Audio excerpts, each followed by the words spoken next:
my point. Nothing's held back. And if you think this is the end of it, wait for more. And we do not shy away from the difficult stuff. Sometimes I want to shake people and say, if only you understood. So join me on Jubes & Co weeknights at 6 p.m, only on GB News, Britain's news channel. From the school run to the home run, watch a new show for all of Britain. He can say whatever he wants. A straight-talking show where all voices are heard. And, you know, when are we going to stop talking about smashing the gangs and actually do it? With the stories that matter from every part of our country. There's a bit of a crash landing there for your Chancellor. Bold, fearless and standing up for you. That's me, Martin Daubney, 3 p.m. till 6 p.m, weekdays, here only on GB News. The People's Channel, Britain's news channel. Westminster's full of talk, but out here, it's the real world. Am I allowed to talk now? No, that's it. This is where it matters, real people and real lives. That's what politics is all about. In fact, has Trump made a good start? No. Straight answers, no spin, and just a couple of pints. How many fingers have I got up? About 10. So join me for Lee Anderson's Real World every Friday at 7 p.m, only on GB News. The People's Channel, Britain's news channel. You want to know what's really going on in the corridors of power? Labour don't know what to do with you half the time, and that makes you quite lethal in the chamber. Get behind the headlines with Chopper's political podcast. Join me, Christopher Hope, as I sit down with the great and the good of British politics. We'll see where this ruling takes us. These are the stories shaping our nation. Chopper's political podcast, available now on all platforms. Listen in and stay ahead.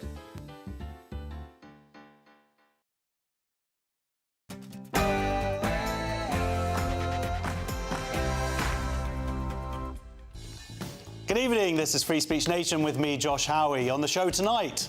You said, but you haven't got a willy. Wrong think inside the Big Brother house. And... British people standing with Jews.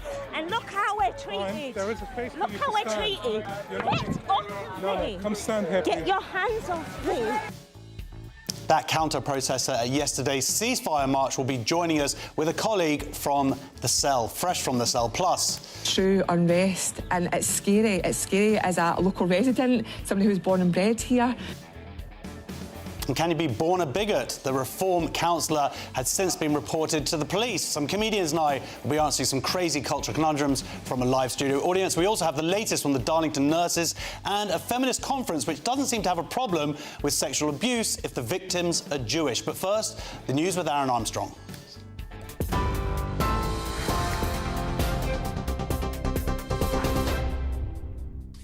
Thank you, Josh. Good evening to you. 7:15 here in the GB newsroom.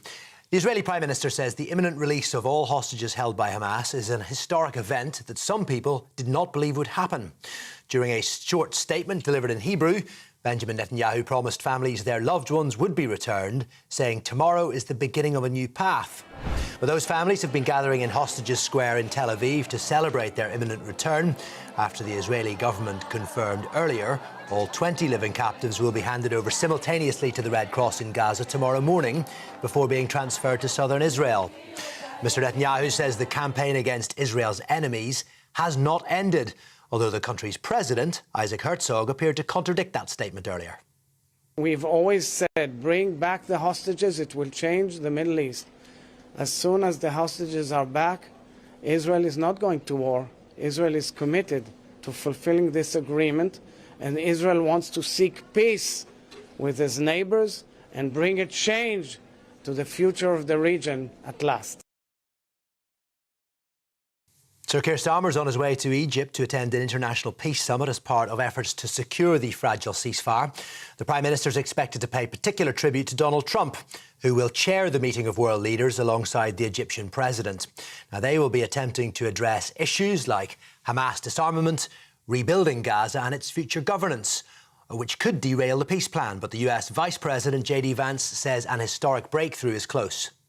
We're on the cusp of true peace in the Middle East, really for the first time in my lifetime. Certainly, these 20 hostages are going to come home to their families. I think this is a great moment for our country. Our country should be proud of our diplomats who made this happen. It's really a great moment for the world, too, which is why the president's going to go over there and celebrate with these hostages. But it's a great thing, and I'm very excited about it. The White House says the UK's failure to prosecute 2 Britons accused of spying for China undermines the special relationship and could threaten intelligence sharing between the countries. President Trump's understood to be increasingly concerned about the UK's reliability after the case against former parliamentary researcher Chris Cash and academic Christopher Berry collapsed last month. The charges were dropped after the government failed to provide evidence that China was a threat to national security. And tributes are being paid to the Hollywood actress Diane Keaton, who died yesterday at the age of 79. Keaton rose to fame in the 1970s after playing Kay Adams in The Godfather. She also won an Oscar for Annie Hall, one of many collaborations alongside her one-time boyfriend, Woody Allen. Her co-star in First Wives Club, Goldie Hawn, said she stole the hearts of the world. Another co-star, Bette Midler, described her as hilarious and a complete original. Ben Stiller says Diane Keaton was an icon of comedy and one of the greatest film actors ever. Those are your headlines. More from me at 8 o'clock. Now it's back to Josh.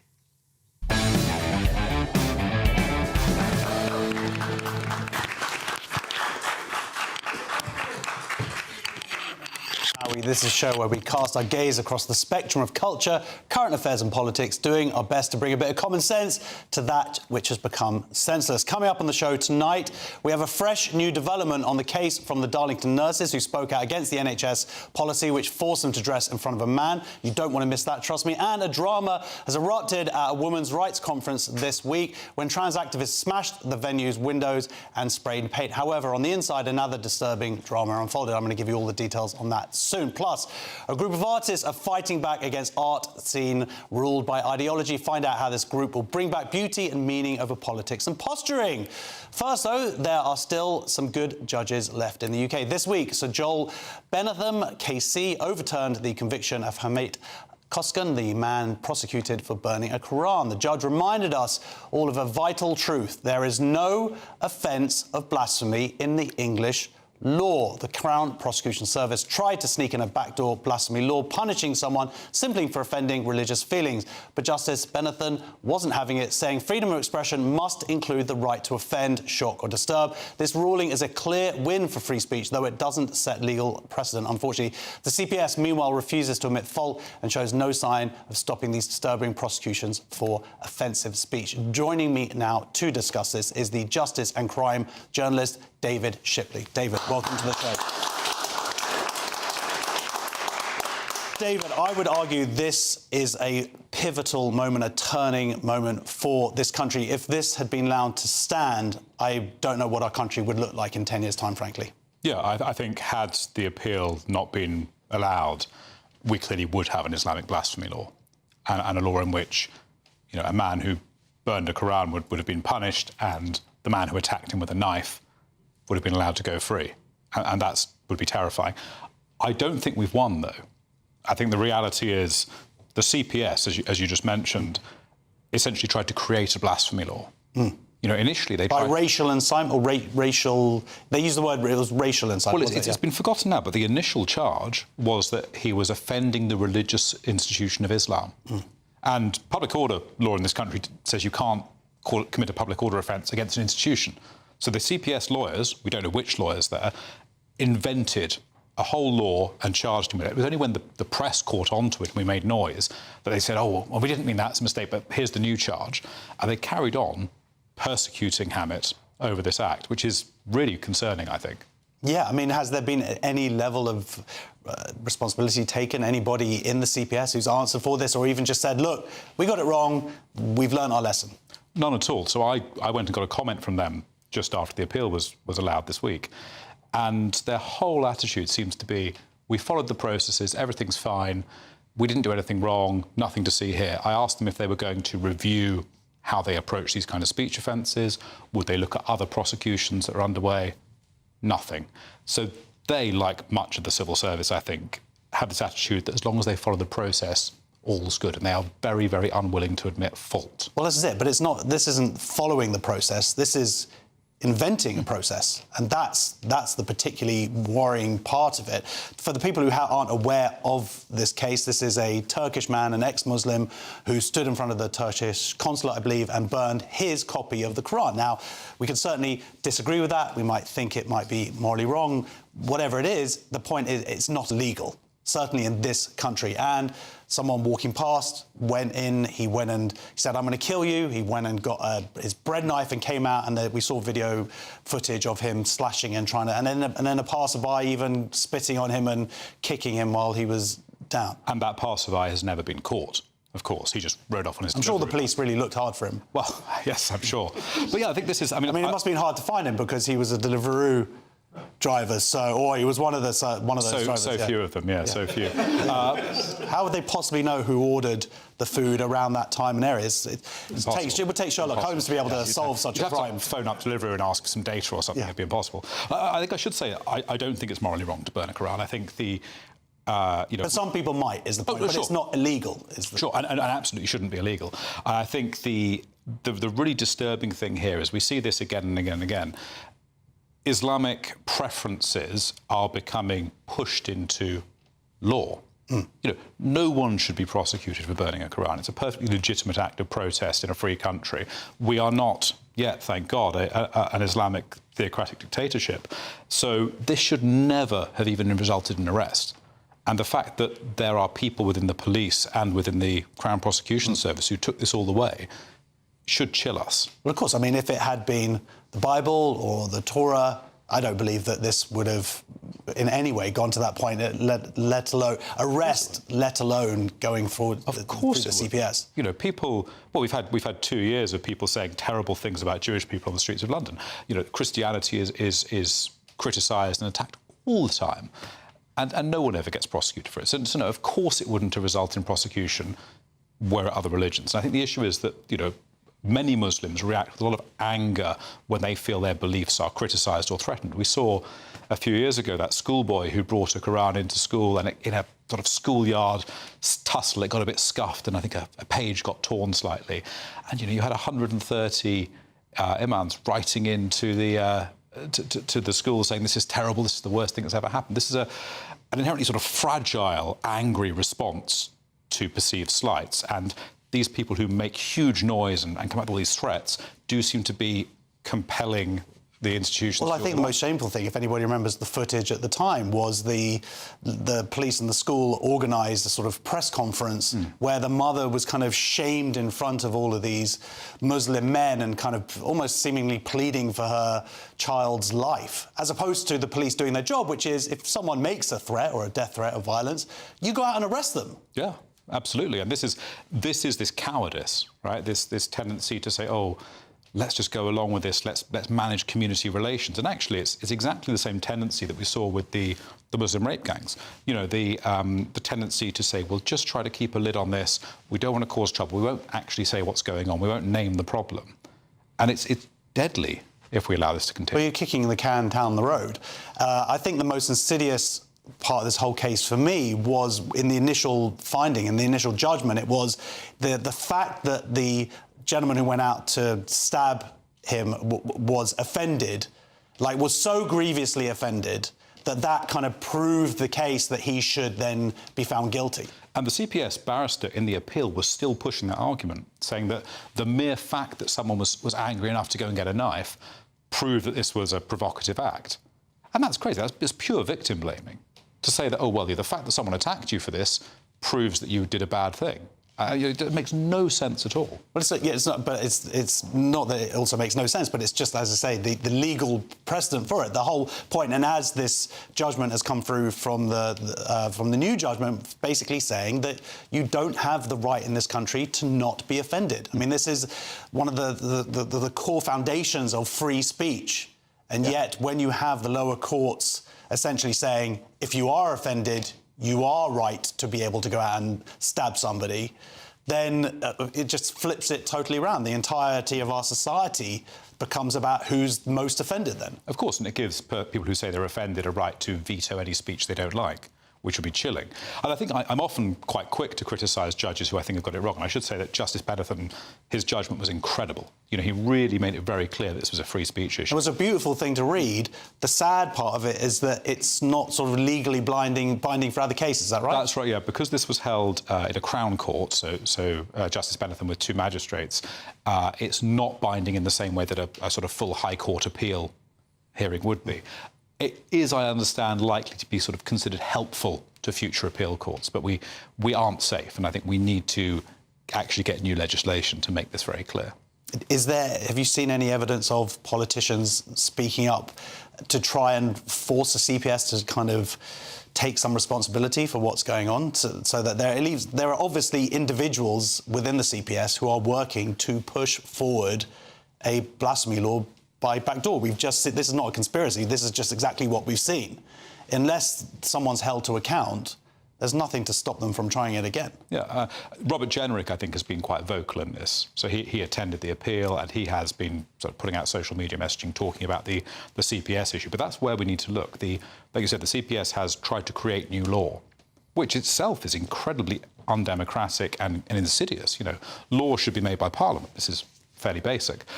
And we have this situation where civil servants with no democratic right are inventing law in a way which would restrain our speech rights. We have to get to the bottom of this. We need to find out who within the CPS actually drafted that charge, who approved it, and actually how many other cases have there been where they've used this term, the religious institution of Islam, as a victim.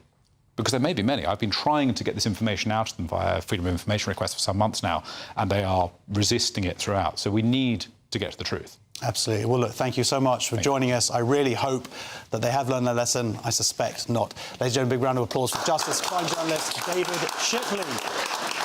Next on Free Speech Nation, women have been banned from running, but can anyone guess by whom? Find out after the break, when me and my comedian guest will be asking questions and answering questions from our live studio audience. That's these people here. See you in 2 minutes.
Decisions made in Washington aren't just shaping America, they're shaping Britain too. From migration to global security, from crime to health. Whatever happens in the White House today will be felt in your town or city tomorrow. That's why The Late Show is live from Washington, D.C. Cutting through the politics to show you what it all means for Britain. The Late Show live every night at midnight. Only on GB News, Britain's news channel. At GB News, we love to hear from you, our loyal community. So drop us a line at gbnews.com/yoursay. There you can talk to each other and also to the presenters live on air. gbnews.com/yoursay, because GB News is your channel, Britain's news channel.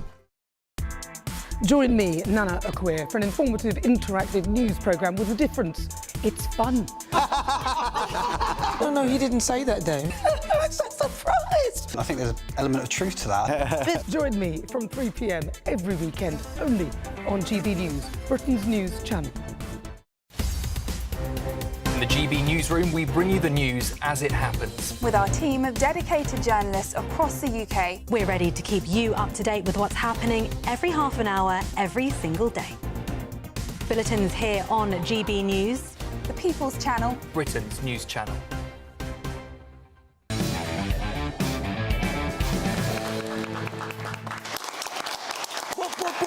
Welcome back to Free Speech Nation with me, Josh Howie. My comedian guests this evening are Steve N. Allen and Cresta Wetter.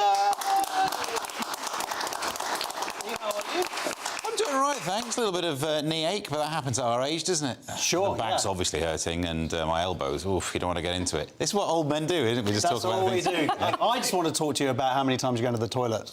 Well, these days, quite a lot through the night, but... I don't want to talk about it. Check Twitter. It's too painful for me. How are you, Cresta? Working knees, pain-free, going to the toilet an appropriate number of times, smashing it. Winning at life there. So we're going to get some questions from our audience, and our first question's from Anton. Is the BBC about to become transphobic? Wow, Anton, by the way, I loved your mic technique. It was very swift. He has been practicing very... He's a professional. So, yes, is the BBC about to become transphobic? The BBC has suspended staff training workshops on transgender and LGBTQ+ issues to check if they use the word sex correctly. This comes after the Supreme Court ruling in April that sex in the Equality Act refers to biological sex, not self-identified gender. So this is a positive step, maybe, towards our national broadcaster. That's very big of you. I'm glad that... Well, it would be nice if they knew what a woman was. And they are getting there, Josh. Really, and it's slowly only but taken surely. a few years, so well done them. You can't fault them, really, for this, can you? I mean, to answer the question, yes, they are becoming transphobic by their own previous definitions. Yeah. But it's all going in the right direction now, isn't it? Yeah, I mean, you know, I think if they do another couple of thousand of these courses, maybe they might start reporting the truth on these matters. Yeah, some people might think this is like a small story. Why do you bother about the training courses of some organisation? This is big, because I work for the BBC, and it's about 95% training courses and 5% broadcast. Maybe 4% broadcast. Honestly, when I worked for a radio station, you had to do the odd online training course. And all it is you watch a video and you click next at the end and it says you passed it. So one evening, I watched a couple of films, put the laptop on mute, and I'm now technically qualified in so many things. It's amazing. I can do health and safety assessments for outside broadcast. Apparently, that's how stupid it is. But this is what's going to happen. This is actually working out what words mean, if something's likely to use the Equalities Act in some sort of legal test. And what's happening is we're separating out the words sex and gender. And do you know what? I kind of don't mind, because gender is a word that no one really ever used or knew what it meant. The only time you ever used it was when you didn't want to put sex down so that some bloke went, yes, please, when they filled in the form. That was the only reason. We thought it meant the same as sex. So now you can have that word and do what you want with it. Well, they deliberately brought the word in to kind of conflate the idea that the gender was sex and to make it confusing, and that's kind of where we got to. Now we can get back to some hardcore sex, and that's where I like it. I'm trained in that as well. Yeah, I remember. That was the video you were watching at the time. So anyway, right, we are now going to move on to our next question, who is from Navina. Hi. Has there been any solution found for stopping men being in women's sports? Which, if they don't, we won't have women's sports anymore. Well, exactly, yes. There's a solution being found now to stopping men and women's sports. Well, I guess the solution is, it seems to be from this story, no women's sports. A charity fun run called Muslim Charity Run, organised by the East London Mosque, has banned women and girls over the age of 12. The event has been billed as inclusive and family-friendly and is open to men and to boys of all ages, but organisers insist that female teenagers and women can be forbidden from joining in. So, yeah, this is quite a novel way of... What do you think of because there's been an issue of, men going into women's sports, but if we just if we just sort of ban all women's sports, then problem solved, right? Absolutely. Not a solution you'd want. No, you wouldn't, but, well... No, I think it's horrendous that they would even imagine to have men in women's sports. Men are so much stronger physically. They're going to win all the time. Absolutely, and present company accepted. Oh, yeah. Of course. So, Cresta, this is why you left the East London Mosque. Because you are such a runner. I just love running. She just loves to run. You're like Forrest Gump. Thanks, John.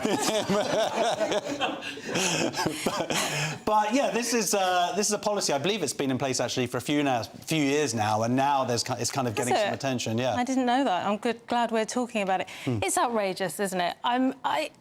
This is an organisation who are creating a fun run. An inclusive fun run, but not for women once they hit 12, not for girls over 12. It makes me so angry because I'm done. Like, I thought I'd finished with feminism when I was about 19. You know, I was a bit like, and then I got over it. And now it's like I'm going to have to revisit feminism. We need it back. Back to basics. This is just discrimination against women. It's not on. Absolutely. And this, of course, this charity is a mosque charity. It receives, it's got charity status. It receives a bit of taxpayers' money, and essentially saying, yeah, no, the women. I mean, this is. I'm sorry, this is kind of like Afghanistan. Like, women have to stay at home. They can't do that. They can't participate in that. I mean, this is in the UK. Yeah, did you not love one of the arguments was that it's not? They said it's not against the Equalities Act because there's a provision in there for segregated sports. And by segregated sports, you kind of imagine men's events, women's events, not men's events, go home, which is technically segregation, I guess. No, but I that's not what they men's meant. Events and running machine. Yeah, stay indoors. You don't need to worry because, as you say, men tend to be faster than women. So even if you start out all having everyone involved in the run, at some point you're not running with the women anyway, unless you're very, very bad. And I think that's also in the story. The fact that they'll let 12-year-old girls run because they think they can outrun them, but as soon as someone is just getting a bit quicker, you embarrass yourself. I think that's what it comes down to. It might be they just don't want. Yeah, they don't want the competition. Yeah, that might be. That may be. It might also not be that. Oh yeah. Right, I'm going to go with that. It's probably not that. All right. Our next question is from Mark. Yes. Good evening. As a Tower Hamlets resident, I was actually wondering if it's okay to hate Jewish in Tower Hamlets. I like how you had to look up the word Jews there. It's okay in Tower Hamlets to hate Jews. You've come to the right place. I just forgot where I lived, that's all. So this is London Council Tower Hamlets has left anti-Semitism off a website page promoting support for National Hate Crime Awareness Week. However, the website does include many other forms of prejudice, including transphobia and Islamophobia. So this, what do you think about this? Do you think this was deliberate? They're claiming, no, it's just a total accident that anti-Semitism got Tower left. Hamlets is a council where it's mostly run by a Muslim community. So you're going to get a very prejudiced report coming out from anywhere. Well, maybe or maybe not. I mean, there is no evidence, of course, of anything like that. But yes, it has been left off anti-Semitism. It also it has to be said that Tower Hamlets, I believe, has a much higher rate of Jew hate than any other ethnicity.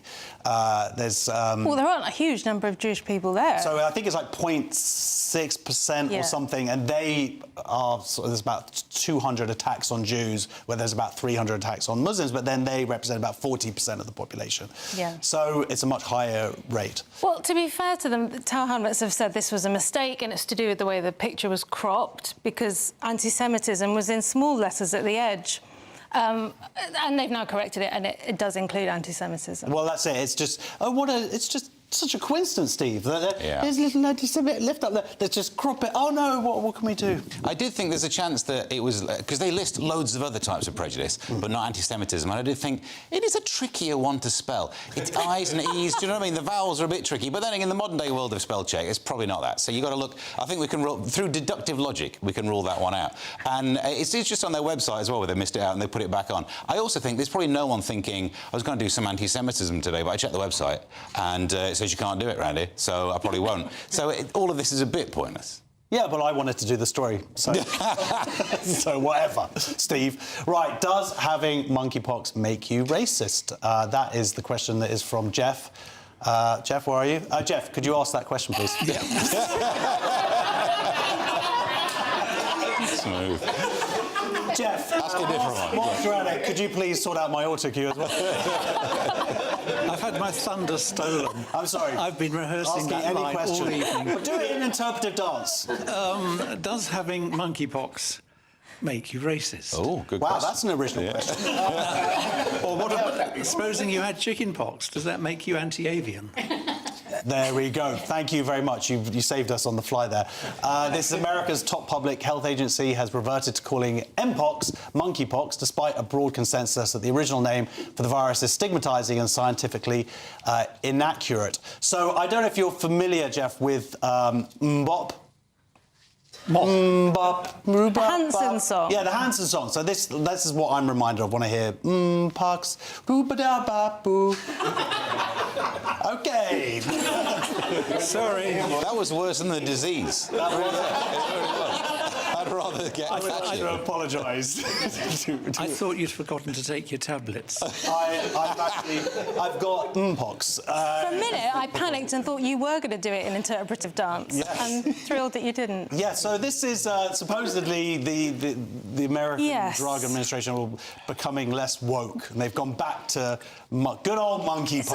It's always pendulums, isn't it? It always goes too far. Is this necessary? Do we need to call it not named after... because it's actually rodents that give the disease. Exactly. So it is scientifically inaccurate. Yeah, but it was discovered with monkeys, I think, in the 50s when we were just checking out makeup on them and stuff. Yeah. When they have it. What do you think about this? Well, yeah, I think that people are conflating the two issues. It is scientifically inaccurate, but so are loads of other diseases. Like, the only time you need to worry about swine flu is when humans are catching it, so it's not the swine part anymore. I once had athlete's foot, and I'll tell you what, I'm not an athlete. So there's many of these that tennis elbow could have done the same joke. There's loads of different categories like that it's scientifically inaccurate, but to then presume that somehow it's racist is itself racist, isn't it? They're saying, oh, you can't use that word because you know what that means. No, it doesn't. To every right-minded person, the word monkey is not a racist word, especially, I mean, loads of diseases could have been called monkeypox, because you're right, we tested everything on monkeys back in the day, so they kind of had all the diseases. So one of them's going to get named after them. Yeah, I mean, that's exactly it. It's the racism is in the eye of the beholder. No one who's not racist... I'm trying to get this the right way around, but if you're not racist, you're not thinking monkeys and having it racist connotations. Don't give me racist eyes, Josh. OK, fair, yes. What the hell is that? Is that like a... I don't know. It's a song from the 80s. What is racist eyes? Now I'm getting paranoid. I'm just saying, if they'd already got to the point where we called it Mpox, it's a bit provocative, isn't it, to then go backwards? But they've effectively made it the M word. That's what they've done by doing that, haven't they? Oh. Yeah. And then ChatGPT has the M dash. I'm all confused. I'm glad we're back. Sorry, got a bit of Chinese flu. Right, next on Free Speech Nation, a fresh new development on the case from the Darlington nurses who spoke out against the NHS policy that forced them to dress in front of a man. You do not want to miss this, trust me. See you in 2 minutes.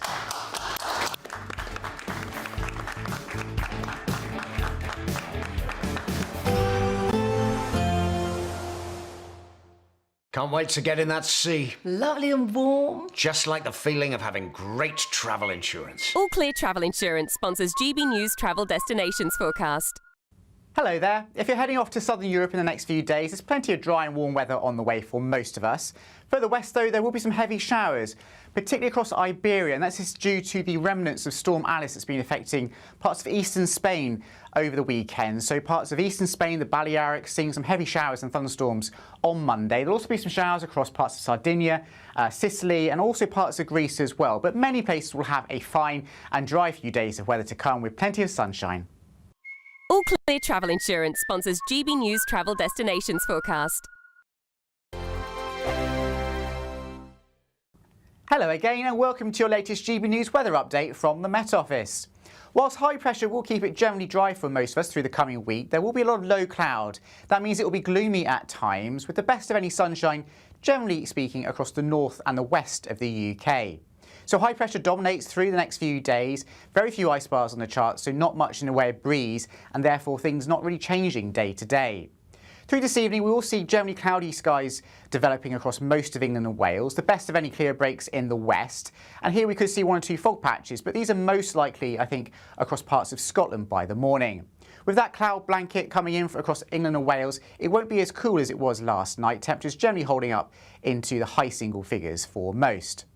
But across parts of Scotland where the skies stay clear, we could see temperatures fall low enough to give a touch of frost in some rural areas first thing. Otherwise, some fairly dense patches of fog, particularly across the central belt first thing in the day. But that will slowly lift as we go through the morning. Quite cloudy skies for Northern Ireland and the vast majority of England and Wales too, with some drizzle or light showers here and there potentially too. but I'm hopeful that the cloud will break in a few spots as we go through the course of the day. Western parts of Wales, the far southwest of England perhaps most favoured, but I think the best of the sunshine on Monday will generally be across the far north of England and in particular across Scotland, where it should be a glorious afternoon for most of us. In the sunshine, the light winds will help it feel fairly pleasant for October, 15 or 16 degrees for some. In the south, though, under the cloudy skies, feeling relatively cool. Not much changes as we go into Tuesday either. Many parts of England and Wales still pretty gloomy and at times a little bit damp as well. The best of the sunshine for more northern parts of the UK, where Scotland and northern England should see a reasonable amount. But overall, the cloudy theme will dominate through the rest of this week. Not much in the way of sunshine. Temperatures fairly close to average as well for the time of year. Britain was once the envy of the world. But look around. A nation that no longer knows what it is or where it's going. A country that's broken. How do we fix Britain?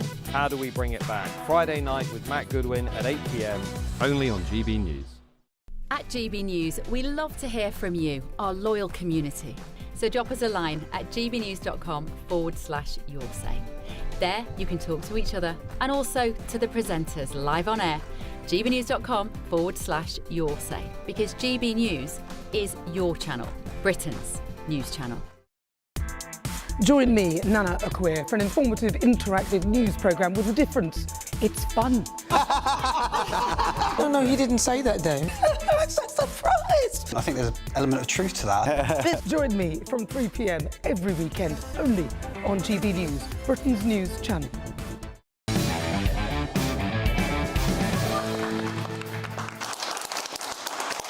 Welcome back to Free Speech Nation with me, Josh Howie. Now, 4 Darlington nurses are facing professional misconduct investigations after speaking out against NHS policy forcing them to undress in front of a male colleague identifying as female. Their legal team says the complaints are ideologically driven and protected under the Equality and Human Rights Acts. They are. But the nurses already taking their NHS trust to tribunal have received public backing from millions, including J.K. Rowling, and support from politicians. Critics say the Nursing and Midwifery Council is being weaponised to silence lawful beliefs, risking careers over speaking obvious truths about single-sex spaces. To discuss this, I'm now joined by one of the Darlington nurses, Karen Danson. Karen, welcome to the show. So, Karen, when did you find out about this latest complaint then? I'm not sure the exact date, to be honest. I just remember speaking to some of the girls and they'd got an email from the NMC threatening them for professional misconduct. And we were absolutely shocked by it, to be honest. We didn't expect that standing up for women's rights and just all we're asking for was a safe space to get changed. Just for biological women. So we didn't actually expect that we'd be penalised for it and targeted for it, really.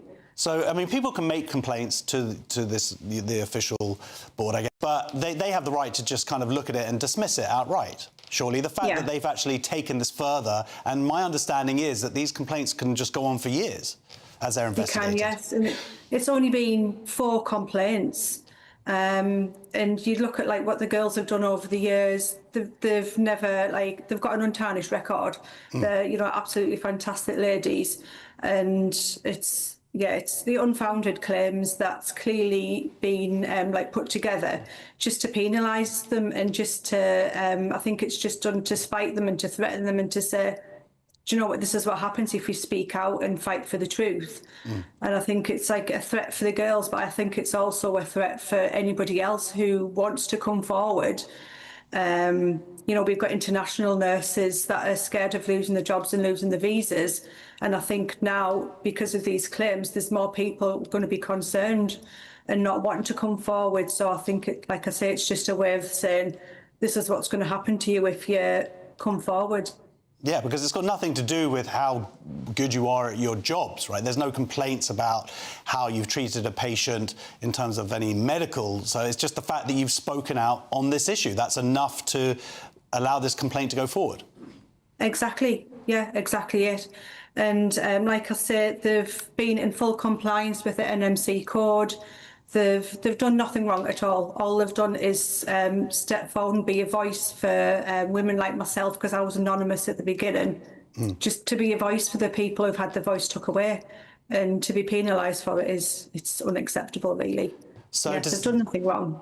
Does this suggest, it certainly suggests to me anyway, that the Nurses and Midwifery Council is a captured organisation then? Oh, definitely.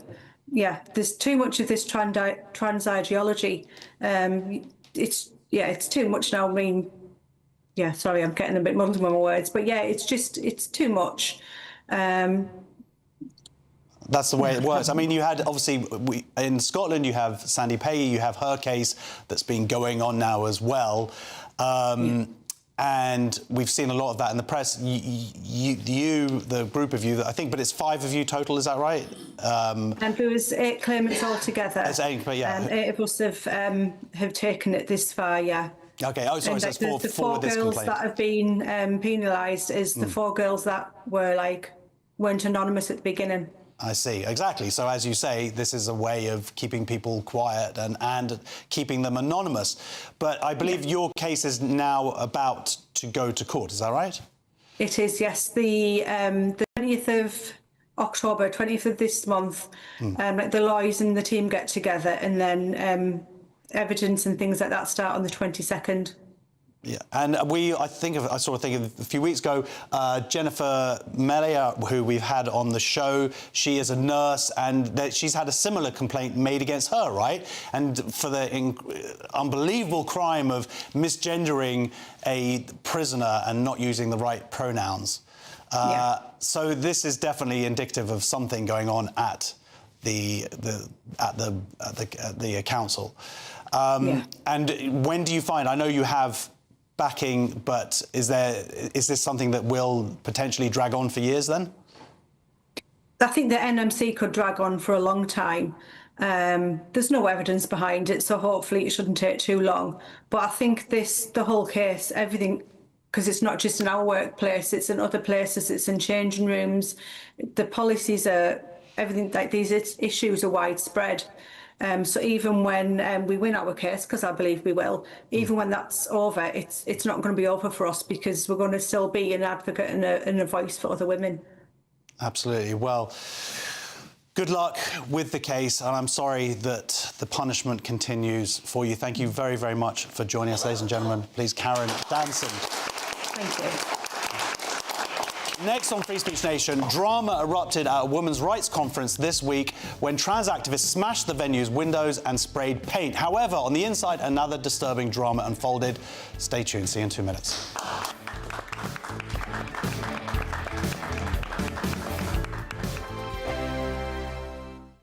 Welcome back to Britain's Newsroom with Andrew and Beth. Hello everyone, Patrick Christie is here. I'm Michelle Duke, Britain's News Channel. Access the stories that matter to you. Take the GB News family with you on any device, and as long as you have an internet connection. Tune in to GB News anywhere on the planet or beyond. GB News, the People's Channel, Britain's News Channel. From the school run to the home run, watch a new show for all of Britain. So he can say whatever he wants. A straight talking show where all voices are heard. And, you know, when are we going to stop talking about smashing the gangs and actually do it? With the stories that matter from every part of our country. There's a bit of a crash landing there for your Chancellor. Bold, fearless and standing up for you. That's me, Martin Daubney, 3 p.m. till 6 p.m, weekdays, here only on GB News. The People's Channel, Britain's news channel. Westminster's full of talk, but out here, it's the real world. Am I allowed to talk No, now? that's it. This is where it matters, real people and real lives. That's what politics is all about. The fact has Trump made a good start? No. Straight answers, no spin, and just a couple of pints. How many fingers have I got up? About 10. So join me for Lee Anderson's Real World every Friday at 7 p.m, only on GB News. The People's Channel, Britain's news channel. want to know what's really going on in the corridors of power? Labour don't know what to do with you half the time, and that makes you quite lethal in the chamber. Get behind the headlines with Chopper's political podcast. Join me, Christopher Hope, as I sit down with the great and the good of British politics. We'll see where this ruling takes us. These are the stories shaping our nation. Chopper's political podcast, available now on all platforms. Listen in and stay ahead.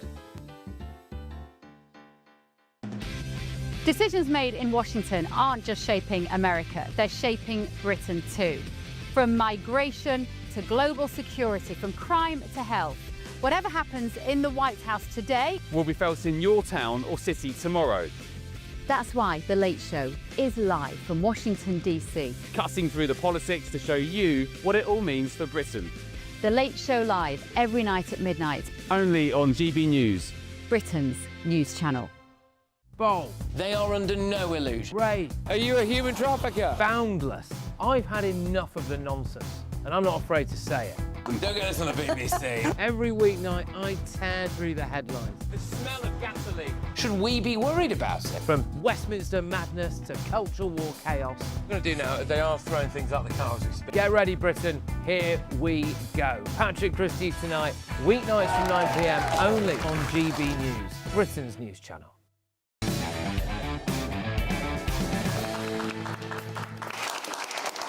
Welcome back to Free Speech Nation with me, Josh Howie. Now, drama erupted at a women's rights conference this week when trans activists smashed the venue's windows and sprayed paint. However, on the inside, a different drama unfolded when some of the attendees said that the conference shouldn't ignore a genocide and refused to talk about the evils of Hamas because the Israeli government is far right. Chants of free Palestine followed. Joining me now is the author and women's rights advocate, Julia Long. Hello! Hi, John. I got tongue-tied. I'm so in awe of you, Julia, that I was like, it's Julia Long. Absolutely. Everyone stammers in my presence. There we exactly. So, Julia, first of all, for the people at home who might not have heard of this organisation, let's just quickly explain what Filia is all about. Yeah, absolutely. So Filia, it's a women's conference, a women's rights conference, women's liberation conference. I think they term themselves. It's been going a long time. They've just celebrated, I think, a 10-year anniversary. But I remember the very early days when it was an offshoot from another group.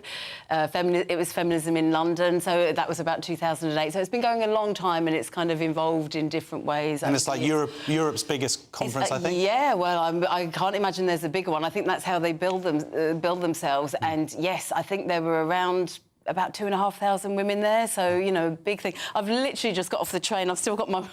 I've got all my Glastonbury stuff. I've still got my wristbands on because I didn't have it.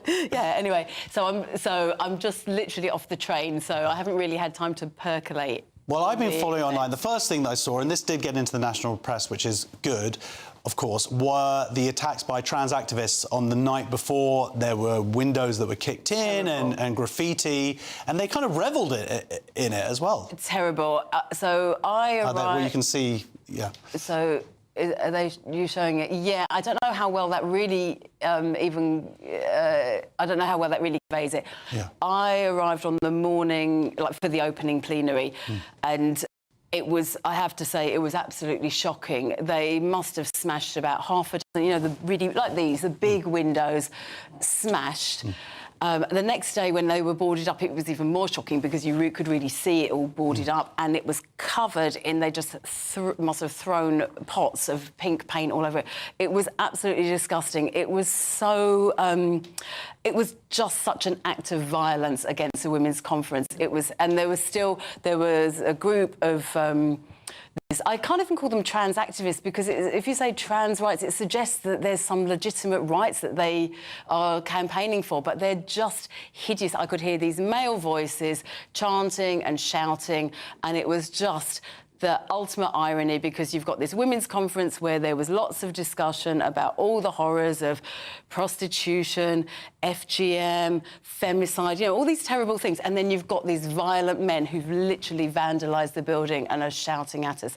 Having said that, I think I heard the funniest chant that I've ever heard in my life. Would you like a quick Yeah, rendition? sure, as long as there's no... I just enjoy the specificity. HRT, HRT, over the counter and for free.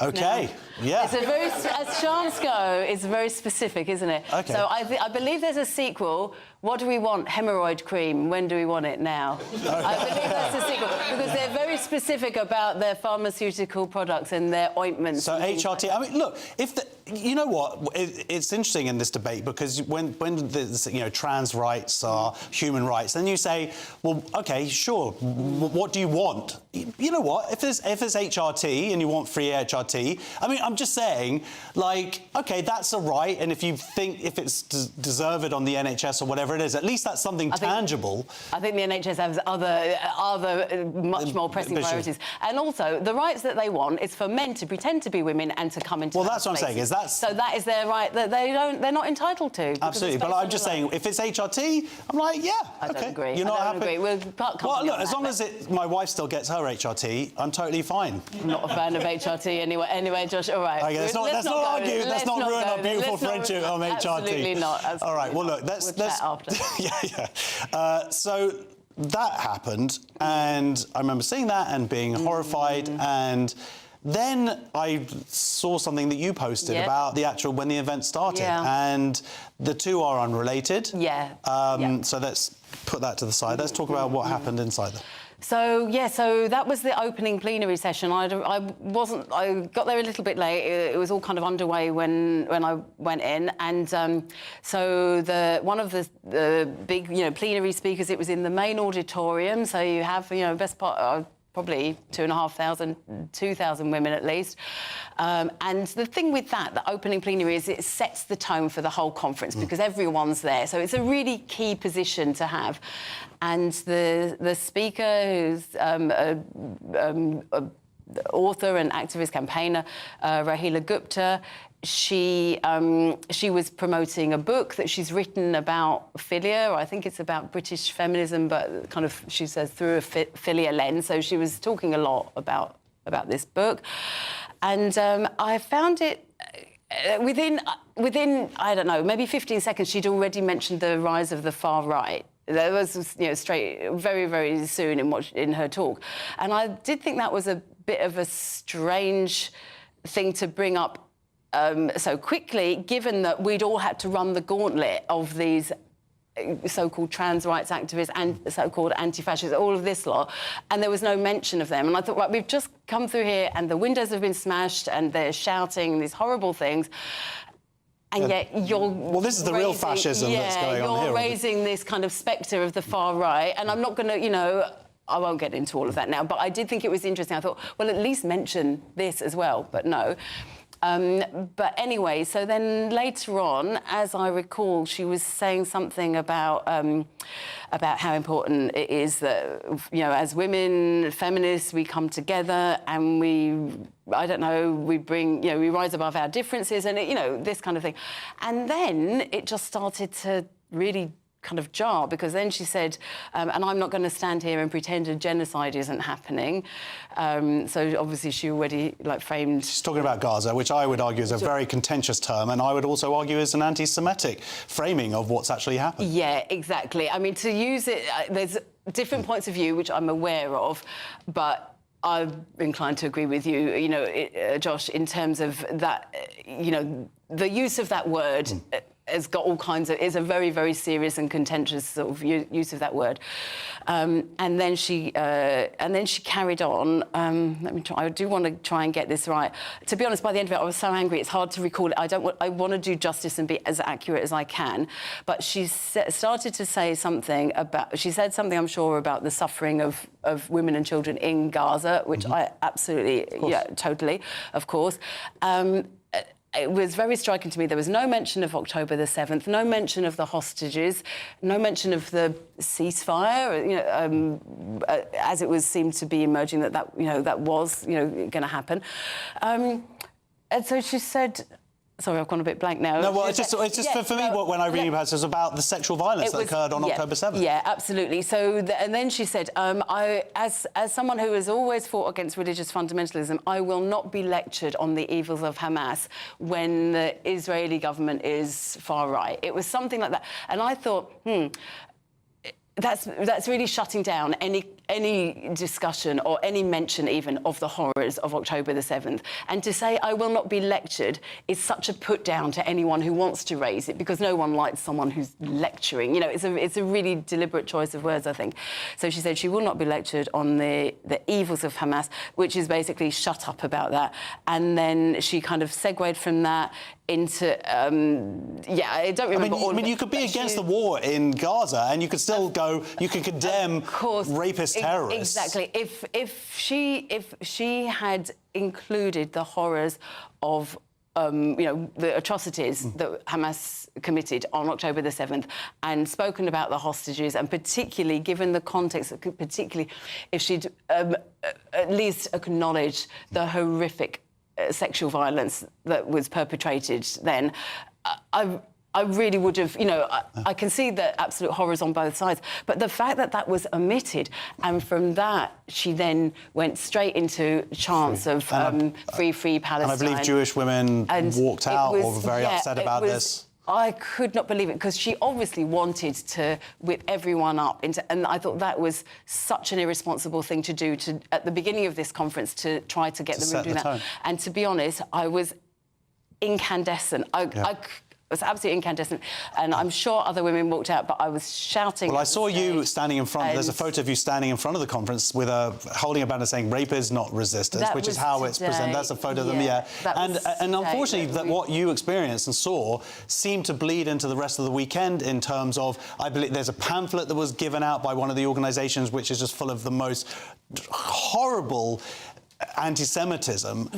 There's also, I understand there was a bit of a scuffle at a disco last night. I know you weren't there, but I mean, the point is, this is a feminist conference, right? Yeah. Sexual violence happened on October 7th. Horrific. And to somehow admit it or lessen it or to deny it is, at a feminist conference of all places. Really, really awful. And I don't, obviously I was talking about my reaction, but also it was so distressing. I know a lot of Jewish women left pretty much immediately, and it was really awful. I do want to say, if we've got time, there was a fringe. Oh no, we genuinely don't. We don't. I'm so sorry, Julia. There was a fringe event. Yes, really absolutely. Important. Thank you so much, Julia Long, and amazing for you standing up this weekend. Thank you. That is the end of the first hour of Free Speech Nation. Don't go away. There's plenty more now to come between now and 9 o'clock, including the Big Brother TV show living up to its name. See you in 2 minutes. Thank you so much, Julia. I know, it went very quick. And it did. It went very, very...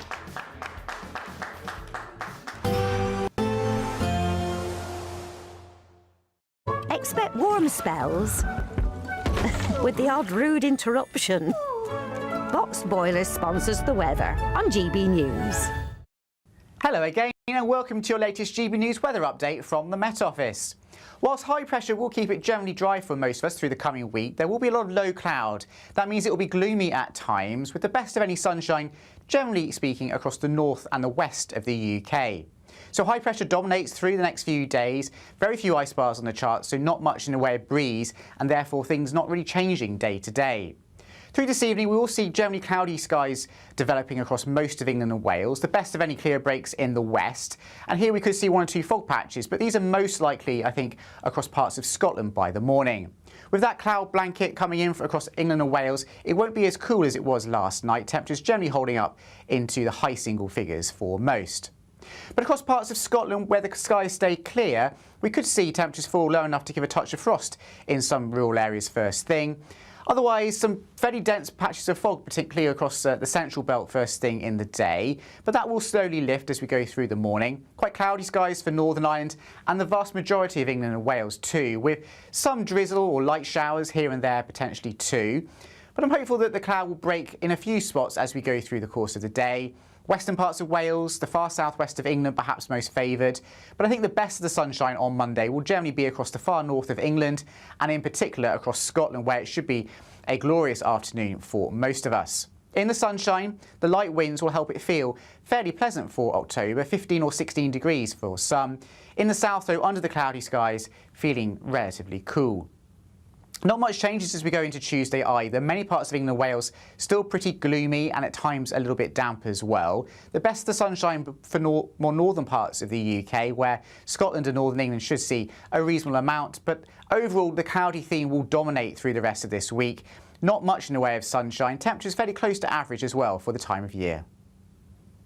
Expect warm spells with the odd rude interruption.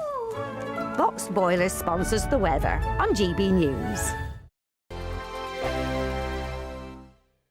There's just 3 weeks left to see how you could be our biggest winner this year. First, you could be driving away with this brand new Benamar Primera motorhome. This luxury vehicle comfortably sleeps 4, has its own fitted kitchen and bathroom areas, and comes complete with fitted awning and bicycle rack. And that's not all, as we'll also give you a whopping £30,000 in tax-free cash to spend however you like. For another chance to win, text WIN to 63225. One entry costs £2.50 plus one standard network rate message, or text BONUS to 63225. 5 entries cost £5 plus one standard network rate message. Go to gbnews.com/win. Entries start at £2.50. Call 0903 686 3232. Calls cost £2.50 plus your network access charge. Or post your name and number to GB16 PO Box 8690 Derby DE1 9TT. UK only. Entrance must be 18 or over. Lines close at 4 p.m. on the 31st of October. Please check the closing time if listening or watching on demand. Hi, I'm Michelle Dewberry, and my show is your opportunity to cut through all the noise and dive in headfirst to some robust debates. Ideas clash. Situation, isn't it? Because the failure is... You're deliberately avoiding my point. Nothing's held back. And if you think this is the end of it, wait for more. And we do not shy away from the difficult stuff. Sometimes I want to shake people and say, if only you understood. So join me on Jubes and Kerr weeknights at 6 p.m, only on GB News, Britain's news channel. In the GB newsroom, we bring you the news as it happens. With our team of dedicated journalists across the UK, we're ready to keep you up to date with what's happening every half an hour, every single day. Bulletins here on GB News, the People's Channel, Britain's news channel. From the school run to the home run, watch a new show for all of Britain. So he can say whatever he wants. A straight-talking show where all voices are heard. And, you know, when are we going to stop talking about smashing the gangs and actually do it? With the stories that matter from every part of our country. There's a bit of a crash landing there for your Chancellor. Bold, fearless and standing up for you. That's me, Martin Daubney, 3 p.m. till 6 p.m, weekdays, here only on GB News. The People's Channel, Britain's news channel. Britain was once the envy of the world. But look around. A nation that no longer knows what it is or where it's going. A country that's broken. How do we fix Britain? How do we bring it back? Friday night with Matt Goodwin at 8 p.m. only on GB News. Join me, Nana Akweer, for an informative, interactive news programme with a difference. It's fun. No, he didn't say that, though. I'm so surprised. I think there's an element of truth to that. Join me from 3 p.m. every weekend, only on GB News, Britain's news channel.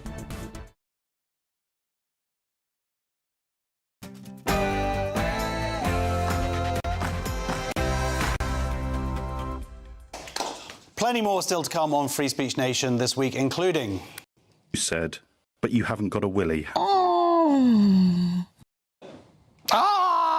Wrong think inside the Big Brother house and...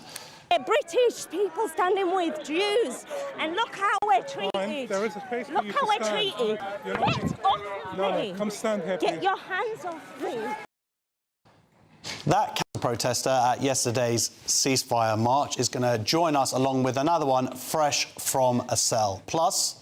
True unrest, and it's scary. It's scary as a local resident, somebody who's born and bred here. Can you be born a bigot? The Reform counsellor in that video there has been reported now to the police. Comedians and myself, we're going to be answering some crazy culture developments from our live studio audience. So first, we have the news with Aaron Armstrong.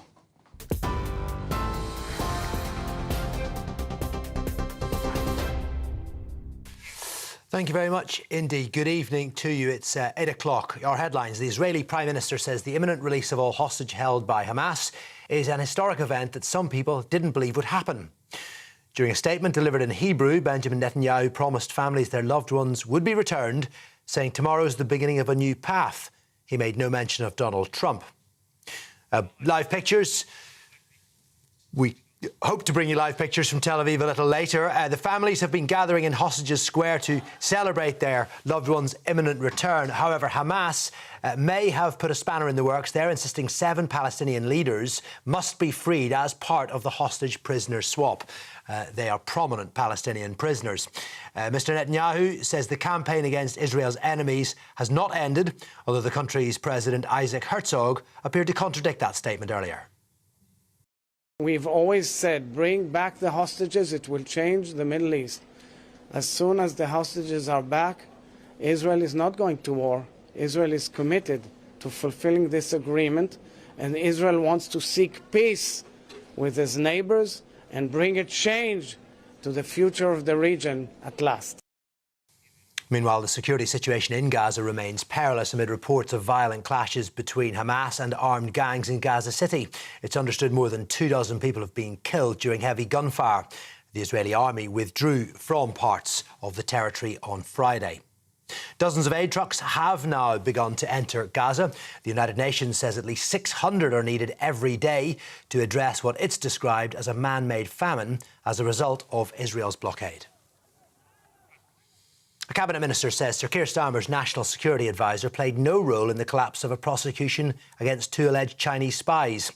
The case against former parliamentary researcher Chris Cash and academic Christopher Berry collapsed last month, prompting suggestions that Jonathan Powell had a role in withholding key evidence from the prosecution. So they could not confirm that China was a threat. But Education Secretary Bridget Phillipson says Mr Powell was not involved in those discussions and retains the full confidence of the Prime Minister.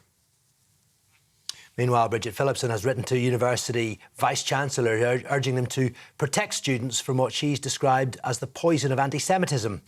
Some 600 training sessions will be offered to staff on campuses over the coming weeks to help them identify harassment and hate and to facilitate open and respectful debate. Bridget Phillipson has described the problem as shocking. And changes to European border security controls have been introduced today. So you may have been dealing with delays if you've been travelling. Non-EU visitors, including people from the UK, will now be asked to have their faces and fingerprints scanned on first entry under the new entry-exit system. The EU is dispensing with passport stamps in favour of the new digital system. That's all from me. The latest headlines for now, but I'll have more in about an hour's time. For all the latest from GB News whilst you're on the go, get the GB News app. Scan the QR code now to download or visit gbnews.com/app.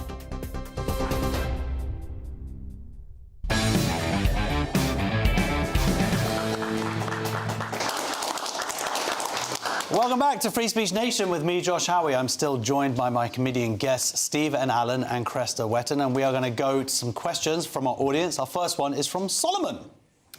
Hello there. Good evening, Josh. My question on tonight's show is, should our country rejoin the European Union to allow British children of any age demographic as such to have their own gender or sex as such for their own preference? Yeah, absolutely. Should we rejoin the EU to allow the British children of any age to choose their sex? Children will be able to choose their own gender at any age under controversial new EU proposals. Therapy to check whether children are certain they want to change their gender and age limits on gender recognition could be discarded in the new plan. So, Solomon, what do you think about this? If you were 3 years old and you were like, I'm now a girl, there you go. If you're in Europe, it is so. I would agree so, yeah. It just depends on your matter of preference as to what your gender would be based on, you know, whether you want to be a female or a male as such or transgender as such, you know. But myself, I prefer heterosexual, if I'm being honest, yeah. You prefer being a male? Yeah, most certainly. Okay, me too. That's the better. We have that in common. Yeah. Out of the rest of it, I would say. That's why we like hanging out together. Cresta, this is pretty insane. 2-year-old, any age. Really? Yeah. Your first words, I am my boy. Well, when we used to go on holiday, me and my brother were allowed to choose our own meals in the Little Chef most of the time, unless we picked ice cream, you know, or something like... You were so posh. It's a bit silly. It does make you think, like, if Sharia law does come to Europe, you know, they're not going to... I I think there might be a tension there. I don't know. I mean, we're the cool kids. What you're saying is rejoin the EU to save the UK. If you like. No, the UK, we're leading the way on this now, aren't we? What, self-IDing? On fighting it, we're doing better, I think, than Europe. Remember, we had a French guest on, and she said it's terrible in France. We're much further behind. They haven't got to the turf. You can stop there. You don't need all the other stuff afterwards. Just playing to the audience. Thanks. Yeah, thank you. It was a joke about France. We're allowed to do those now, aren't we? Yeah, I can do one of those. Yeah. So this issue about people in the EU, children being able to pick their own gender, they're already European, which I think is like half there to being a woman. So that's my attempt to also besmirch the Europeans. No, I can't see a downside to this. I got a 3-year-old, and he spends most of his time thinking he's a dog from Paw Patrol. So, yeah, just let him... Say he, you don't know. Well, if he's picking Sky, Liberty or Everest, then they're the girl dogs. Other than that, at least he's staying a boy. So be a dog if you're... Be a good boy, I suppose, by the end of it. No, this is... How did you not like the European joke? And yet that one, for some reason, you like. They're a fickle crowd. Yeah, tough crowd. I think what we were saying earlier about the idea that now we're getting this sense of gender and sex definitely being split. Eventually, it will be, pick whatever you want for a gender. It means nothing. It's like changing your metadata on an MP3. You can do it if you want, but the main content stays the same. So it's moving towards that. It makes less difference. Yeah, but it will make a lot of difference in Europe, where if you have the children. I mean, the fact that they're to remove any age restrictions, they haven't said anything about what that means in terms of the medicalisation of children. I mean, this ideology seems to be going full steam ahead. Well, that's the serious point, isn't it? How many children will slip through the net, get treated, and then regret it later? It's tragic. All of them. Our next question is from Tony. Evening, Josh. There's somewhere... Tony, I'd like to give you my wallet.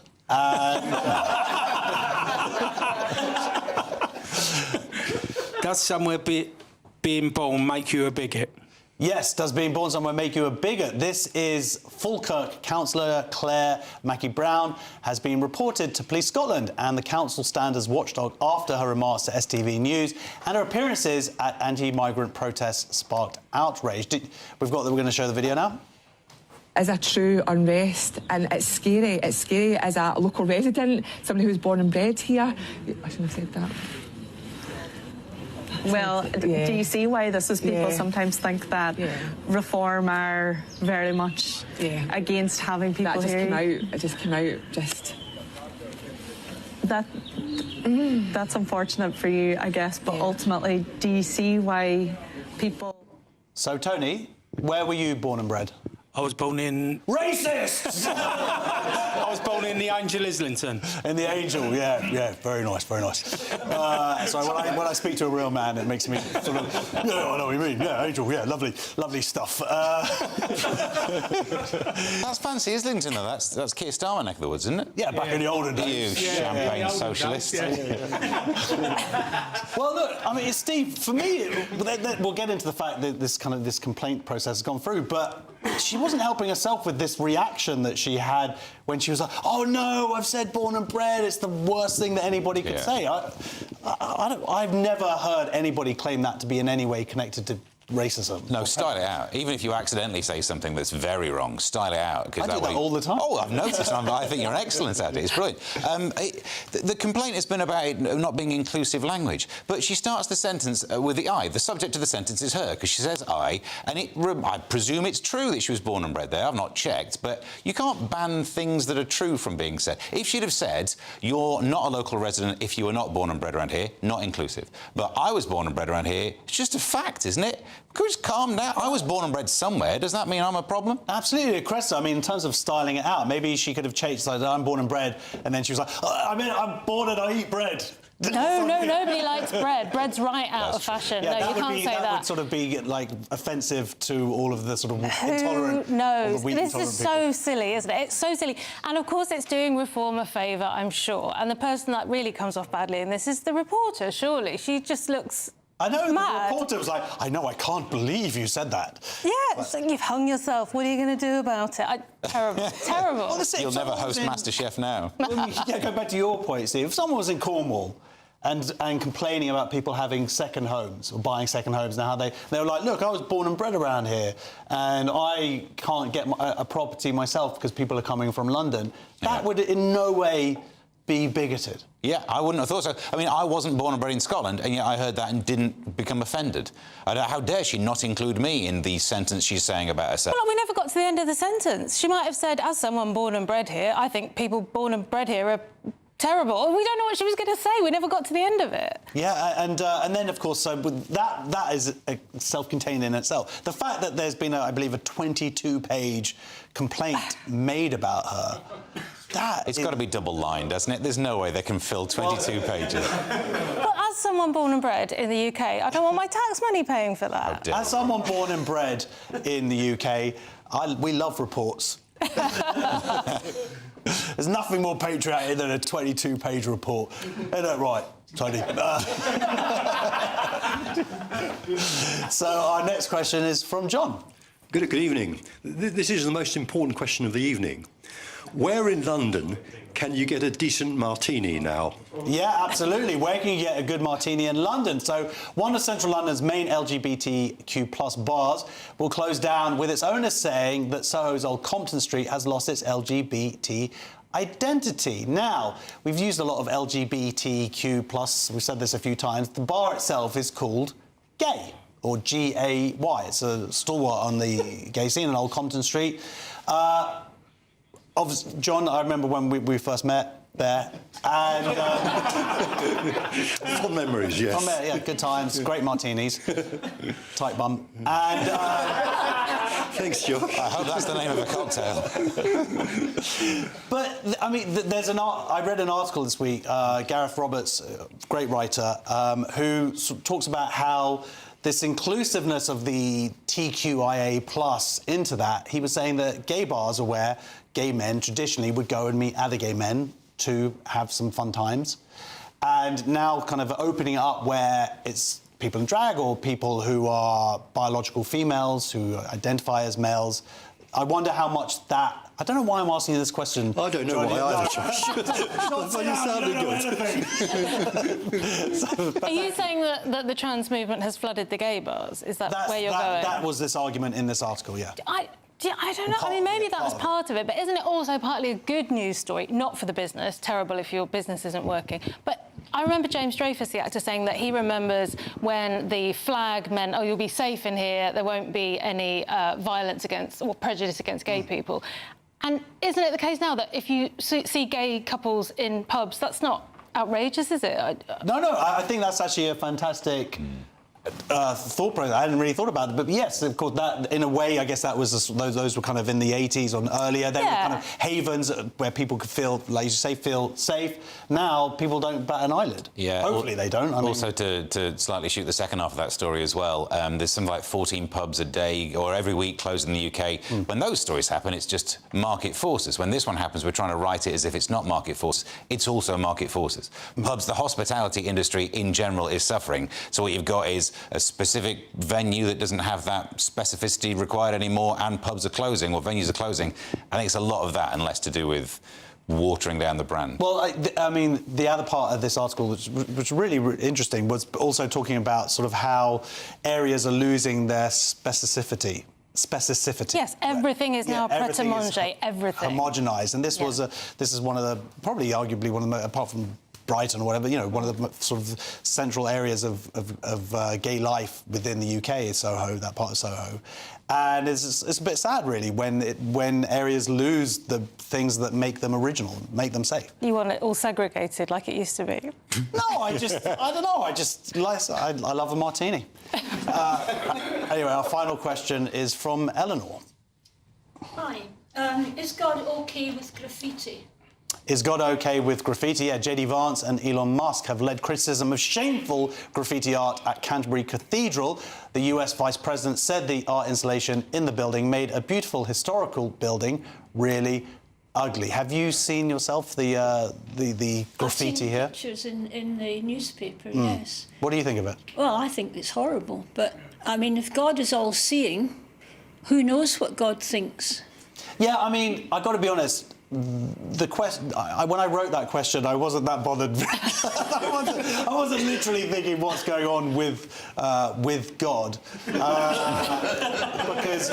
that's a different God is show. everywhere, and if he wants or she wants a bit of graffiti, welcome to come round the back of GAY Club, where I've been a few times. Anyway, no. Cool. Improv can be tricky, can't it? Well, look, we've got some of the images here. This story has taken off really around the world to see one of, I think it's the oldest cathedral within the UK, and to see those images. Now, first of all, it should be said, I believe that they're stickers. Well, look, I'm from Bristol, OK? I know about graffiti. Stop humble bragging all the time. And that's not graffiti. Those are transfers that will be removed soon when the art exhibition is over. Calm down. Yeah. But at the same time, it's a bit of this kind of wishy-washy, everything goes in the church, which I don't think God would be thrilled about that. Do we need to have this art exhibition in the church? I don't understand why it says it's about sort of an outreach and it's building bridges. Who are they building bridges Oh, to? it's every big organisation does this, right? They think, how are we going to attract younger people? Which, if you're the church, don't, right? Maybe take a little moratorium on letting priests anywhere near kids would be the way to spin this. But the idea of, how can we attract young people to the church?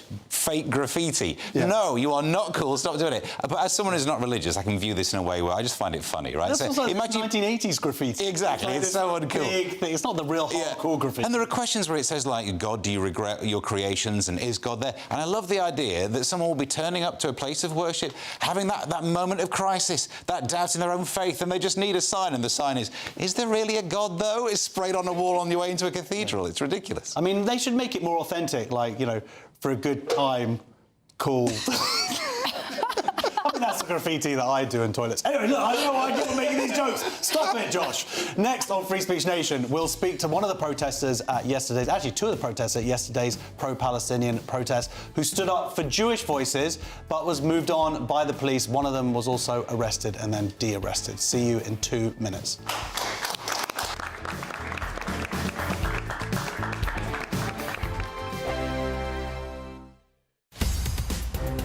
In the GB Newsroom, we bring you the news as it happens. With our team of dedicated journalists across the UK, we're ready to keep you up to date with what's happening every half an hour, every single day.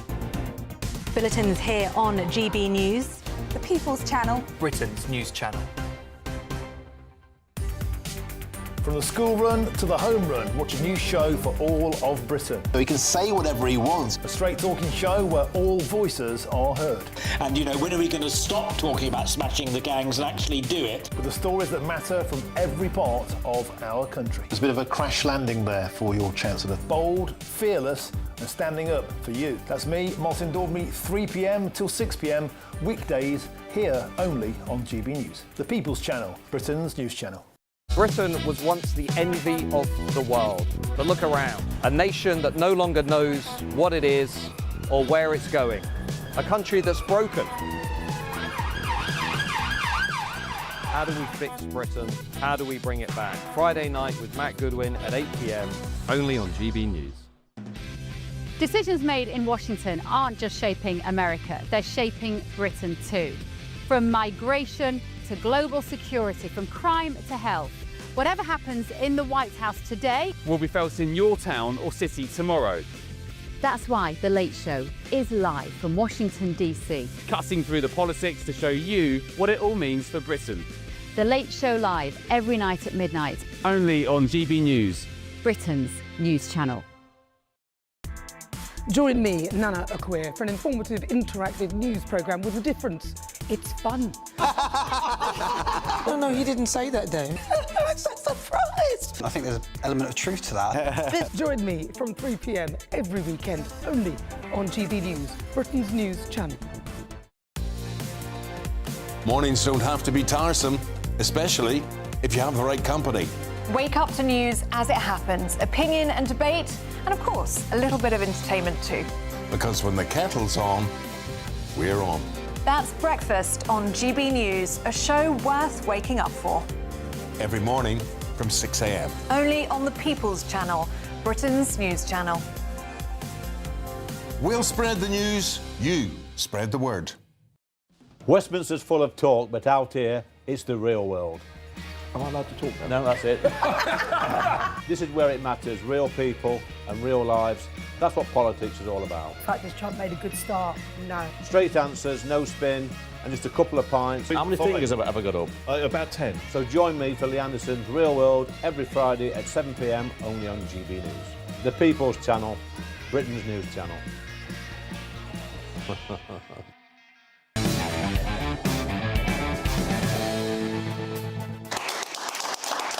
Welcome back to Free Speech Nation. Now, yesterday, tens of thousands, actually some people say hundreds of thousands of pro-Palestinian protesters marched through London. It comes the week after a terror attack in the Manchester synagogue and a weekend of the ceasefire reached in the Middle East. However, questions over two-tier policing have again been raised, as this one protester found out yesterday. British people standing with Jews, and look how we're treated. There is a space for look you how to we're stand. treated. Get off me. Come stand here, Get please. your hands off me. I was also at the protest, and I saw it with my own eyes, witnessing the police actions and what they should have really been doing. What they need to do and what they should have been doing from the very beginning is policing what they've seen. They've seen placards with swastikas, they've seen people zikhailing, they've seen people calling for jihad, yet they did nothing. That's what I look like in real life. Anyway, joining me now are two of the protesters who attended yesterday's protest, Niak Gurbani and Kirpak Patel. Welcome.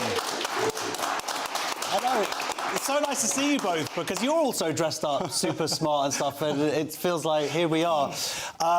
Yesterday, for me, frankly, was just horrible.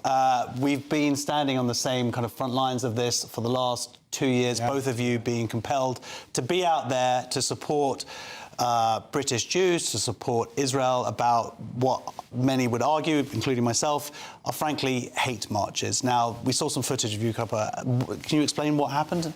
So we are our fight. We stand for Israel. And we stand against anti-Semitism. So given what had happened in... And you're not Jewish, by the way. I'm not Jewish. Given what had happened in Manchester at the synagogue, we decided that we wanted to stand for British Jews. So we weren't technically protesting, and we weren't counter-protesting. We were making a statement that we stand for British Jews. But you're doing that around the peace marches? Yeah. Well, they've claimed for the last 2 years that they're against Zionism, not Jews. So, you know, if they are only against Zionism, they shouldn't have had an issue with our signs. They should be standing with us. You know, if you say that you're not against Jews, then why was our sign provocative? Yeah, absolutely. I mean, this is exactly the hypocrisy that we've seen it over the last 2 years, where, you know, they say they're for peace, yet I don't see any of those placards or chants. They're none of them being for peace at all. All I see is hate. They're calling for the destruction of the world's only Jewish state. They're talking for globalising the jihad, globalising the Intifada, for Intifada itself, and which we saw the results of that in Manchester. So you yourself, though, you, I believe, were actually arrested, right? Yeah, yesterday, again, for 12 times. Well, I should explain, because the first time was, and I remember seeing the footage, it blew my mind, was you just had a poster, a very simple poster, said, Hamas are terrorists. Now, that is fact. Yes. In this country, they are a prescribed organisation. Hamas are terrorists. Yeah. And yet, in that original footage, I saw you being chased around. It looked like people were literally trying to kill you. Actually, this time, didn't actually even the people catching me. The police did start, you know, dragging me out from the front of protest. Actually, the first police officer who dragging me out aggressively, I said, what are you doing? This is a UK law. Just, you know, I'm saying Hamas is a terrorist organization. And he didn't listening to me. And I just, you know, find myself on handcuff again. You know, I'm just say, why? Why again? You know, I just put something on across of my mouth and say, save our kids. And the British actually message, the British people message I put on my mouth. And, you know, this my sign, Hamas is a terrorist organization. And they just, you know, harassed me. And when we went to the van, police van, the officer who handcuffed me, he said, he just looking at the sign. He didn't even see my sign. He just, you know, they are really obsessed with harassing me. I don't understand why. But yeah, they just, you know... and someone said, there's nothing wrong with the sign, right? Yeah, exactly. The officer who handcuffed me said to the other officer who dragging me out, the officer said, this is a sign which is UK law and nothing wrong with the sign. And the other officer said, not front of this mob. I said, what? What did he say? Did you say not in front of this mob? Yes. Well, there we go. Not here, not now. Yeah. I said, what? Did you record? Are you recording your conversation? You have to record. I have actually a lot of experience about the police, how they have to actually doing their job. That's why I'm asking, did you record? What did you say? He said, he showed me his body camera. He was on record. So I just want to be very clear here. You're being arrested. You're being dragged off the street forcibly. I've seen the footage of you surrounded by 10 police and you're dragged into the van, and they did it knowingly that you hadn't actually committed a crime at all. Exactly. So this is... They talking to each other about, you know, they actually are asking me for Section 5, but in the van, they start talking to each other about the section, you know, they will made to, you know, because you've been arrested 12 times and this has gone to court 12 every single time. They just go, no, this is absolutely ridiculous. But this is the first time that there's sort of evidence here of it being a deliberate thing. Now, you mentioned mobs, and I'm going to go back because even with what we saw with you kind of being dragged off, it seems like it's all about appeasing the mob. Now, that isn't how policing should occur in this country. Policing in this country should be about, have you committed a crime or not? Not dragging people off the street because they might upset somebody else. I think the two things that were really alarming for me yesterday is the fact that the pro-Palestinian march, they should be alarmed. There's a Jewish bloc amongst them. The fact that I was pushed to the ground holding a sign that says, we stand with British Jews. You know, they should be scared that somebody that stands with British Jews was pushed to the ground, pulled out of there with the police. It was disappointing that the police didn't support us because they should be standing for the Jews. The government has claimed that they're going to do more. Well, I would say there's a sort of, I understand it as a tacit understanding within that block that actually a lot of them aren't actually Jewish or are faking it. But if, you know, if they are Jewish...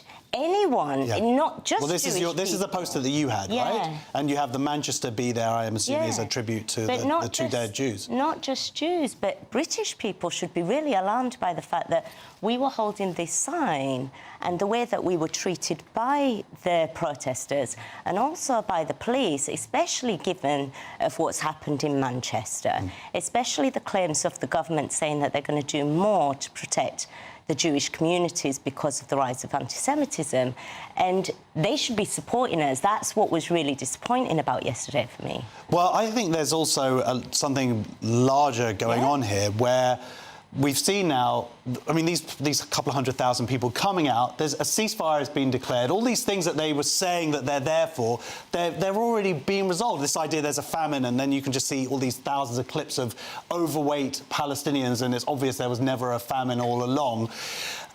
Yet these people come out to march. The question now is, the hostages hopefully will be released tomorrow, which is what we're waiting for. It's what's next? Because are these people going to be continuing to come out? And we will continue. Well, this is it. So because I think this goes way beyond the British Jewish community, it's got way beyond Israel. We have a galvanised part of the population here who are coming out, and I would argue being anti-Western liberal democracy. And people like yourself, I assume, will be coming out still to fight for that because you're Iranian and you've seen where that path leads, right? Exactly. You know, that's happening to us in 1979. The Islamists and actually leftists, they came together, united. We actually call them unholy allies, you know. We are, you know, the Israel and Hamas war going to be soon finished. But we have to fight for our, actually, country, for the UK, for the British people. You know, when they want to continue, we will continue. We will stand in front of them, and we don't scare. Well, I'm going to be standing with both of you, but I'll be back in my civilian clothing. A Met spokesperson told GB News in relation to our footage that Nihat Ghorban being led away from the protest. Officers made an arrest and she subsequently de-arrested. We are currently reviewing the case. They added over the course of the day, officers made 14 arrests. 7 of these were for breaching conditions under the Police Public Order Act, while arrests were also made for other offences, including supporting a proscribed group and a fray. Next on Free Speech Nation, Big Brother TV show is living up to its name as contestants get kicked out for wrongthink. Find out what they were scolded for after the break. Thank you.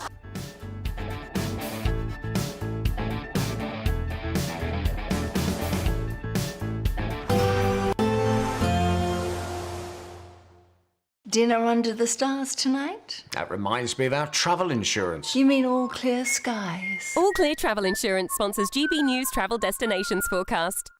Hello there. If you're heading off to southern Europe in the next few days, there's plenty of dry and weather on the way for most of us.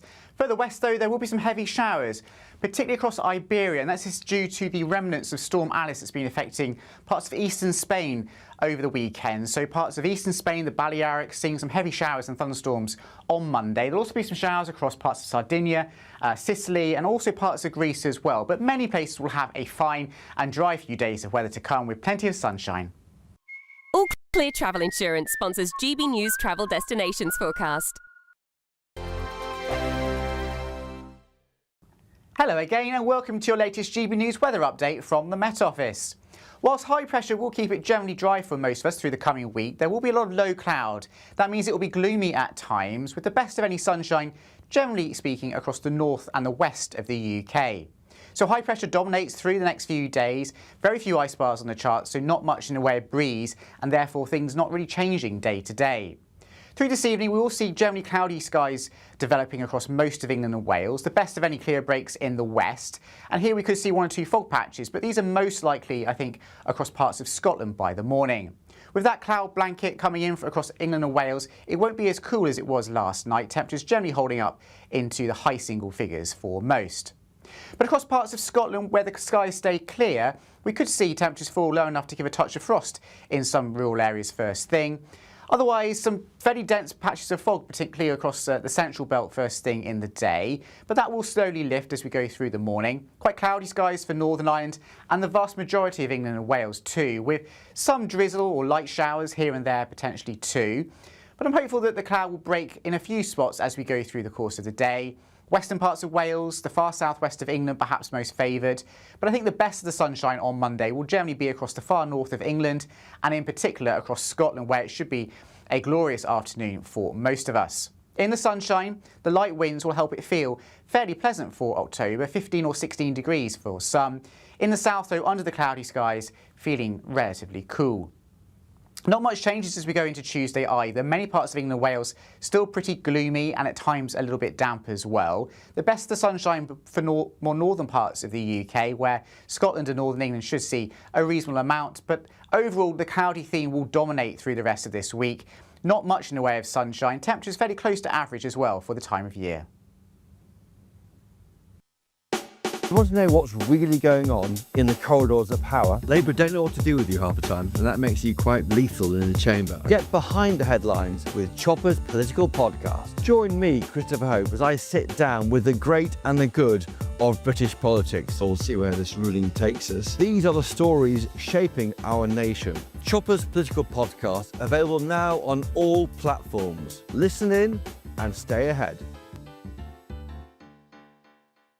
Exciting news. Every Friday, my Patrick Christie's Tonight Show is going to have a twist to it.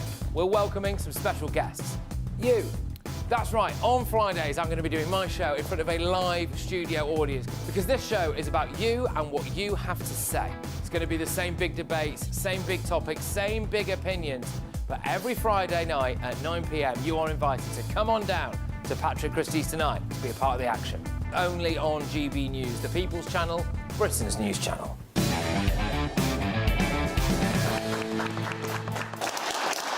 Welcome back, everybody, to Free Speech Nation. It's perhaps the greatest irony, George Orwell's most iconic creation, Big Brother, where life is now imitating art. A contestant on ITV's TV show has been humiliated on air for the thought crime of believing in biological sex. 56-year-old contestant Caroline Monk was told off for her unacceptable and offensive language.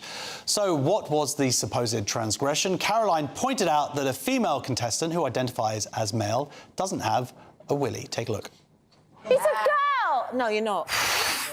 Oh, Caroline! But you haven't got a willy, have you? Oh, no, let's stop this game. Oh, is that really bad? Yeah. I'm so sorry. Caroline, Big Brother does find your behaviour and language to be offensive and unacceptable. Do you understand? I agree. I absolutely agree, yeah. Joining me now is the psychotherapist, campaigner and founder of Just Therapy, James Esses. James, welcome.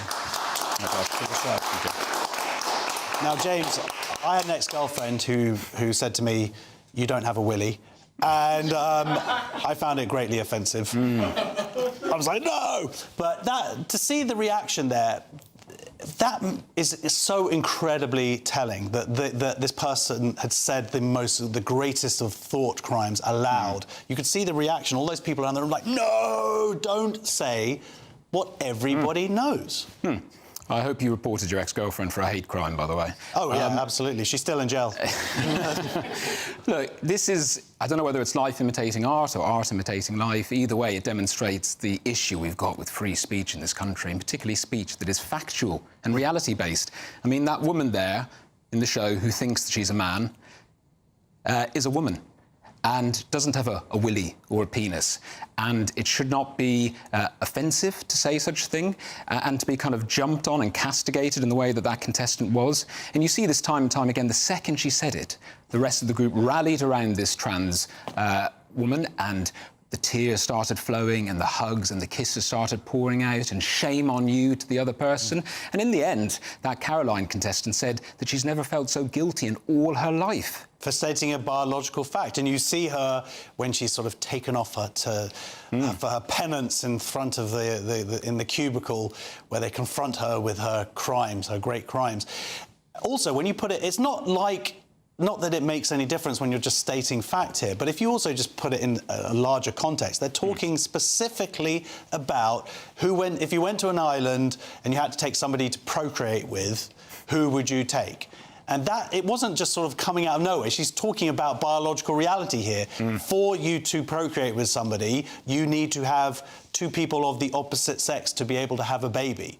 And that's all she's commenting on the moment, is she's just going, well, that person is unable to do that. They don't have the necessary parts. Quite right. And this woman, when she was being interviewed later on, the victim said, you know, what really made me upset is it made me realise that not everyone sees me as I see myself. Sees me as a man. And this is, unfortunately, a mental health condition. And this show is encouraging us to go along and affirm delusional thinking. It's not in anyone's interest, actually. It's not kind. It's not caring. I mean, that wasn't Caroline's gaffe in that segment. One of the women there supposedly identifies as pansexual, and Caroline said, does that mean you find pans attractive?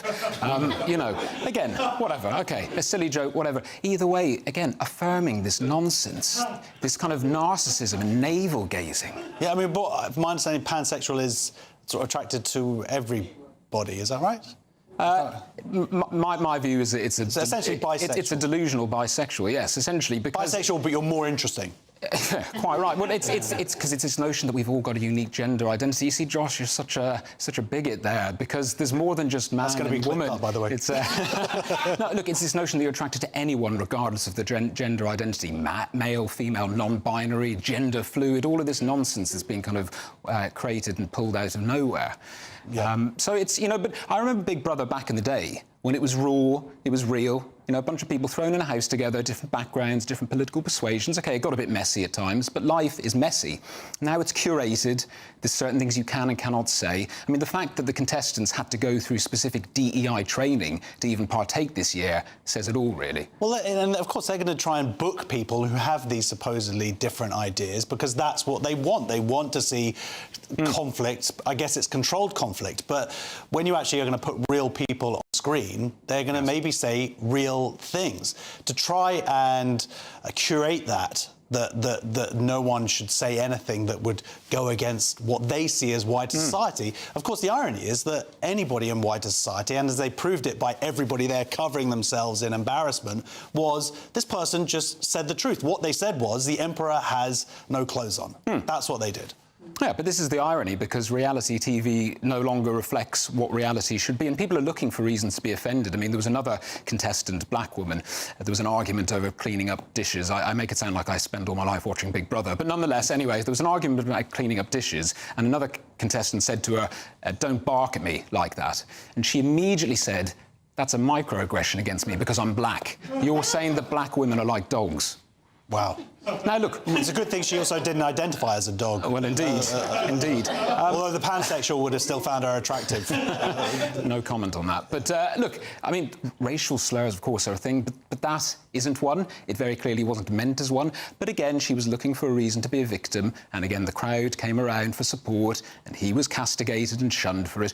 People are looking for a reason to be a victim. I mean, from a psychological perspective, I'm really concerned what's going on in society, because we're not encouraging resilience. We're instead encouraging delusion, victimhood, narcissism. Absolutely. I mean, although I think that maybe Big Brother, it would be great for a series is to get, like, the wokest people in there and then see them all sort of attacking each other and going down that route. Anyway, thank you very much for joining us, James Esses. There he is.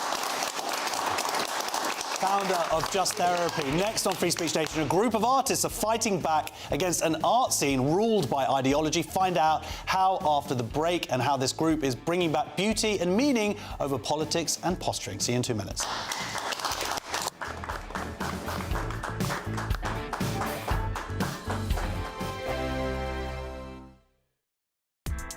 Join me, Nana Akweer, for an informative, interactive news programme with a difference. It's fun. No, he didn't say that, Dave. I'm so surprised. I think there's an element of truth to that. Join me from 3 p.m. every weekend, only on GBNews, Britain's news channel. GB News Breakfast, every day from 6 a.m. Park Estate and the anti-litter champion. Great to see you. What made you think of this, Duncan? I think just the huge amount of litter. I said to the children, when I was their age, we would be able to go from this beautiful estate, which I'm so lucky to live in, to Witham or Chelmsford or Braintree, and you'll never see any litter. And today it's so different. And you know, we're thinking we've got to affect some kind of behavioural change, and the best place to start with that is with young minds. It's so baffling to me that people don't prioritise litter, because if you think about it, all the ills of society that our civic leaders are trying to sort out are characterized by, you know, antisocial behavior, lack of personal responsibility, selfishness, lack of community spirit.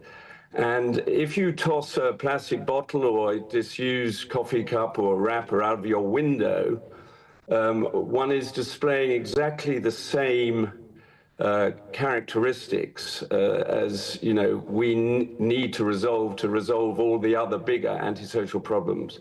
What reaction are you getting from today's children? Are they a bit astonished about the fact that they shouldn't throw litter around? Yeah, no, every time you ask the question, has anybody seen anyone littering? Up went 500 hands. Have you ever littered? And up went to sort of 10 very brave little hands. GB News, the People's Channel. the GB newsroom, we bring you the news as it happens. With our team of dedicated journalists across the UK, we're ready to keep you up to date with what's happening every half an hour, every single day. Bulletins here on GB News, the People's Channel, Britain's news channel. Britain was once the envy of the world. But look around. A nation that no longer knows what it is or where it's going. A country that's broken. How do we fix Britain? How do we bring it back? Friday night with Matt Goodwin at 8 p.m. only on GB News.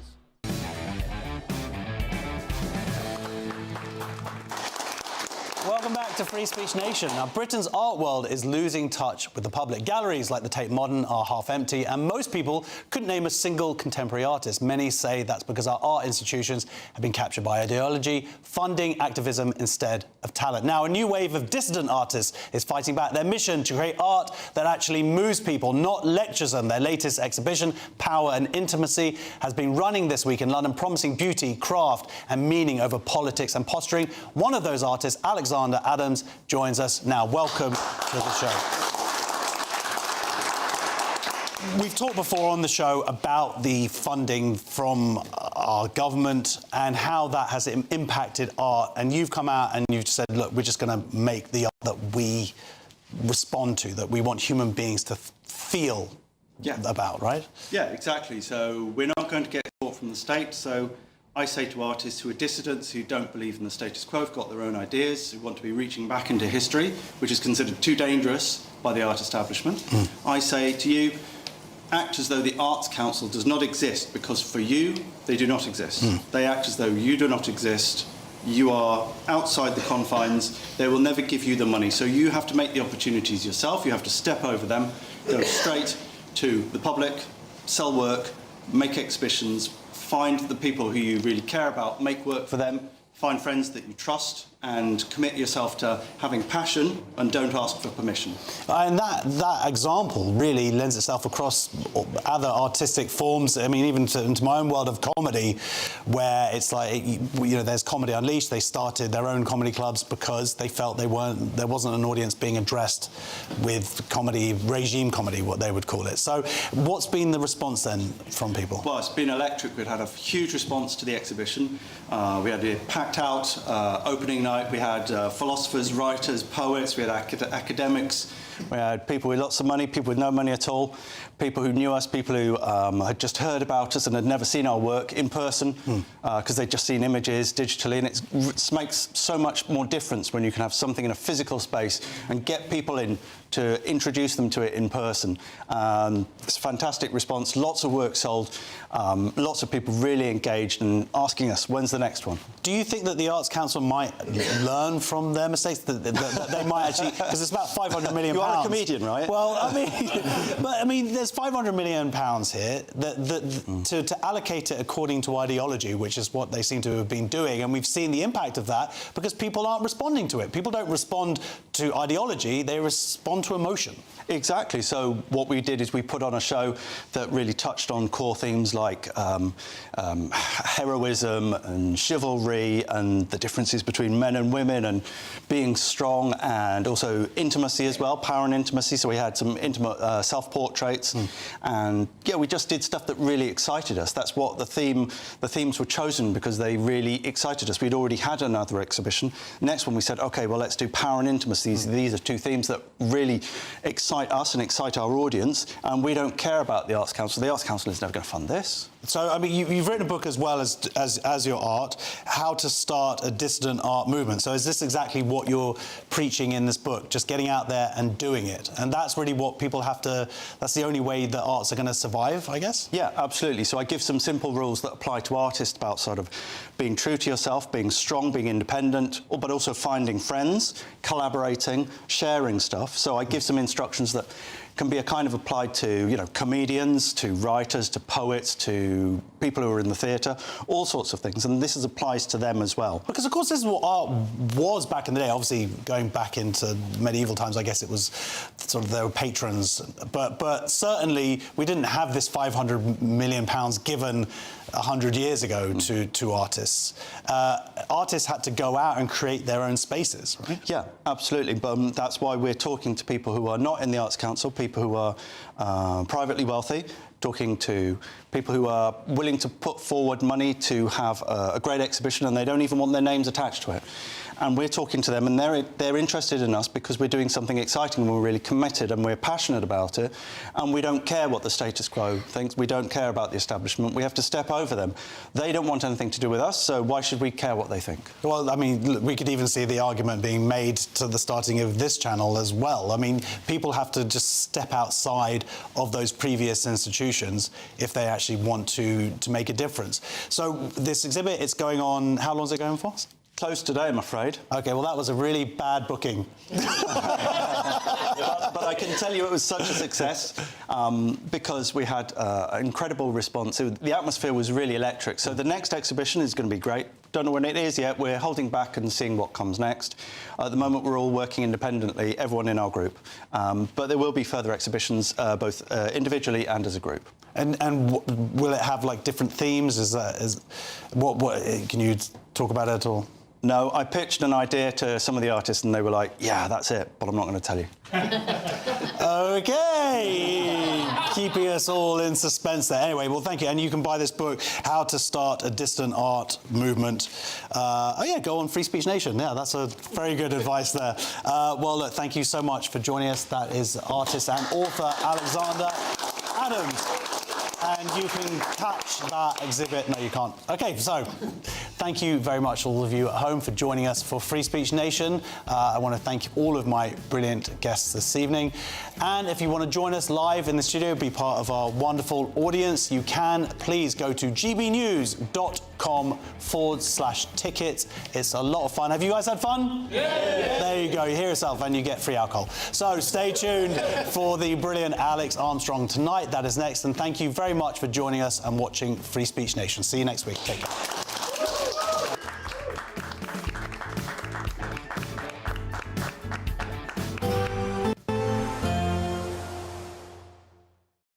Today, clouds overhead, total zen within. Vox Solar sponsors the weather on GB News. Hello again and welcome to your latest GB News weather update from the Met Office. Whilst high pressure will keep it generally dry for most of us through the coming week, there will be a lot of low cloud. That means it will be gloomy at times, with the best of any sunshine, generally speaking, across the north and the west of the UK.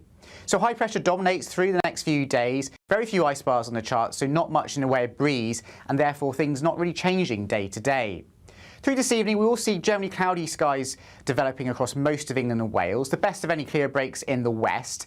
And here we could see one or two fog patches, but these are most likely, I think, across parts of Scotland by the morning. With that cloud blanket coming in across England and Wales, it won't be as cool as it was last night, temperatures generally holding up into the high single figures for most. But across parts of Scotland where the skies stay clear, we could see temperatures fall low enough to give a touch of frost in some rural areas first thing. Otherwise, some fairly dense patches of fog, particularly across the central belt first thing in the day. But that will slowly lift as we go through the morning. Quite cloudy skies for Northern Ireland and the vast majority of England and Wales too, with some drizzle or light showers here and there potentially too. But I'm hopeful that the cloud will break in a few spots as we go through the course of the day. Western parts of Wales, the far southwest of England perhaps most favoured, but I think the best of the sunshine on Monday will generally be across the far north of England and in particular across Scotland, where it should be a glorious afternoon for most of us. In the sunshine, the light winds will help it feel fairly pleasant for October, 15 or 16 degrees for some. In the south, though, under the cloudy skies, feeling relatively cool. Not much changes as we go into Tuesday either. Many parts of England and Wales still pretty gloomy and at times a little bit damp as well. The best of the sunshine for more northern parts of the UK, where Scotland and Northern England should see a reasonable amount. But overall, the cloudy theme will dominate through the rest of this week. Not much in the way of sunshine. Temperatures fairly close to average as well for the time of year. Today, clouds overhead, Total zen within. Boxed Solar sponsors the weather on GB News. There's just 3 weeks left to see how you could be our biggest winner this year. First, you could be driving away with this brand new Benamar Primera motorhome. This luxury vehicle comfortably sleeps 4, has its own fitted kitchen and bathroom areas, and comes complete with fitted awning and bicycle rack. And that's not all, as we'll also give you a whopping £30,000 in tax-free cash to spend however you like. For another chance to win, text WIN to 63225. One entry costs £2.50 plus one standard network rate message. Or text BONUS to 63225. 5 entries cost £5 plus one standard network rate message. Go to gbnews.com/win. Entries start at £2.50. Call 0903 686 3232. Calls cost £2.50 plus your network access charge. Or post your name and number to GB16 PO Box 8690 Derby DE1 9TT. UK only. Entrance must be 18 or over. Lines close at 4 p.m. on the 31st of October. Please check the closing time if listening or watching on demand. Bold. They are under no illusion. Ray, are you a human trafficker? Boundless. I've had enough of the nonsense, and I'm not afraid to say it. Don't get this on the BBC. Every weeknight, I tear through the headlines. The smell of gasoline. Should we be worried about it? From Westminster madness to cultural war chaos. I'm going to do now, they are throwing things out the car as we speak. Get ready, Britain. Here we go. Patrick Christie tonight, weeknights from 9 p.m, only on GB News, Britain's news channel. From the school run to the home run, watch a new show for all of Britain. He can say whatever he wants. A straight talking show where all voices are heard. And, you know, when are we going to stop talking about smashing the gangs and actually do it? With the stories that matter from every part of our country. There's a bit of a crash landing there for your Chancellor. Bold, fearless and standing up for you. That's me, Martin Daubney, 3 p.m. till 6 p.m, weekdays, here only on GB News. The People's Channel, Britain's news channel. Britain was once the envy of the world. But look around. A nation that no longer knows what it is or where it's going. A country that's broken. How do we fix Britain? How do we bring it back? Friday night with Matt Goodwin at 8 p.m. only on GB News. 5 hosts, 5 opinions, 5 fearless debates, 5 unfiltered takes on the day's news. 5 reasons not to be anywhere else on Saturday night. This is the Saturday 5. You got me good there. Britain's biggest Saturday night TV show. It's not a bad brand. Yeah. Uncensored. Very, very racy tonight on the unpredictable. What does she say? Can you translate it for us? And always entertaining. And how can a country go from being led by William Wallace Saturday nights from 6 p.m. only on GB News, the People's Channel. Britain's news channel. You're going to want to stay tuned, trust me.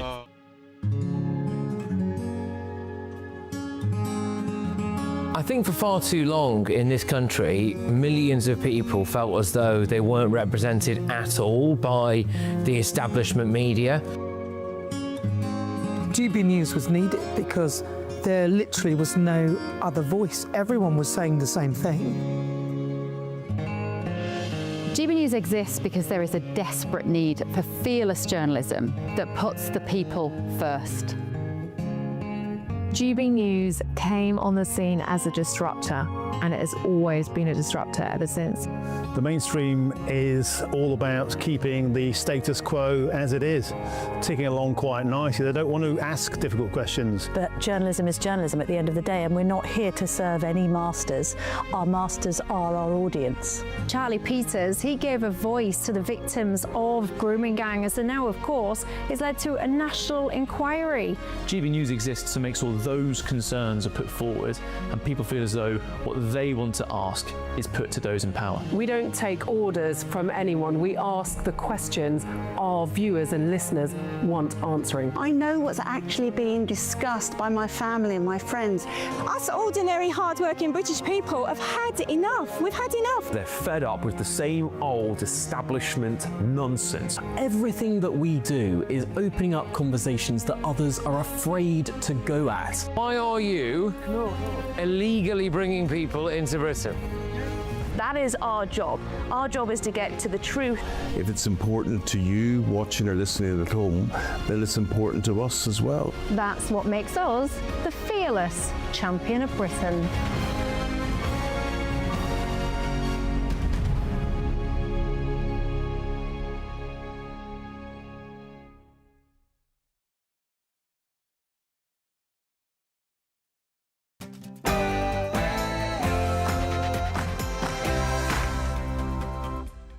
It's 9 p.m. I'm Alex Armstrong. Tonight. Peace in the Middle East. We secured the release of all of the remaining hostages, and they should be released on Monday or Tuesday. Donald Trump is the president of peace, isn't he? Might we finally see peace in the Middle East as a result of the president's actions? Well, meanwhile,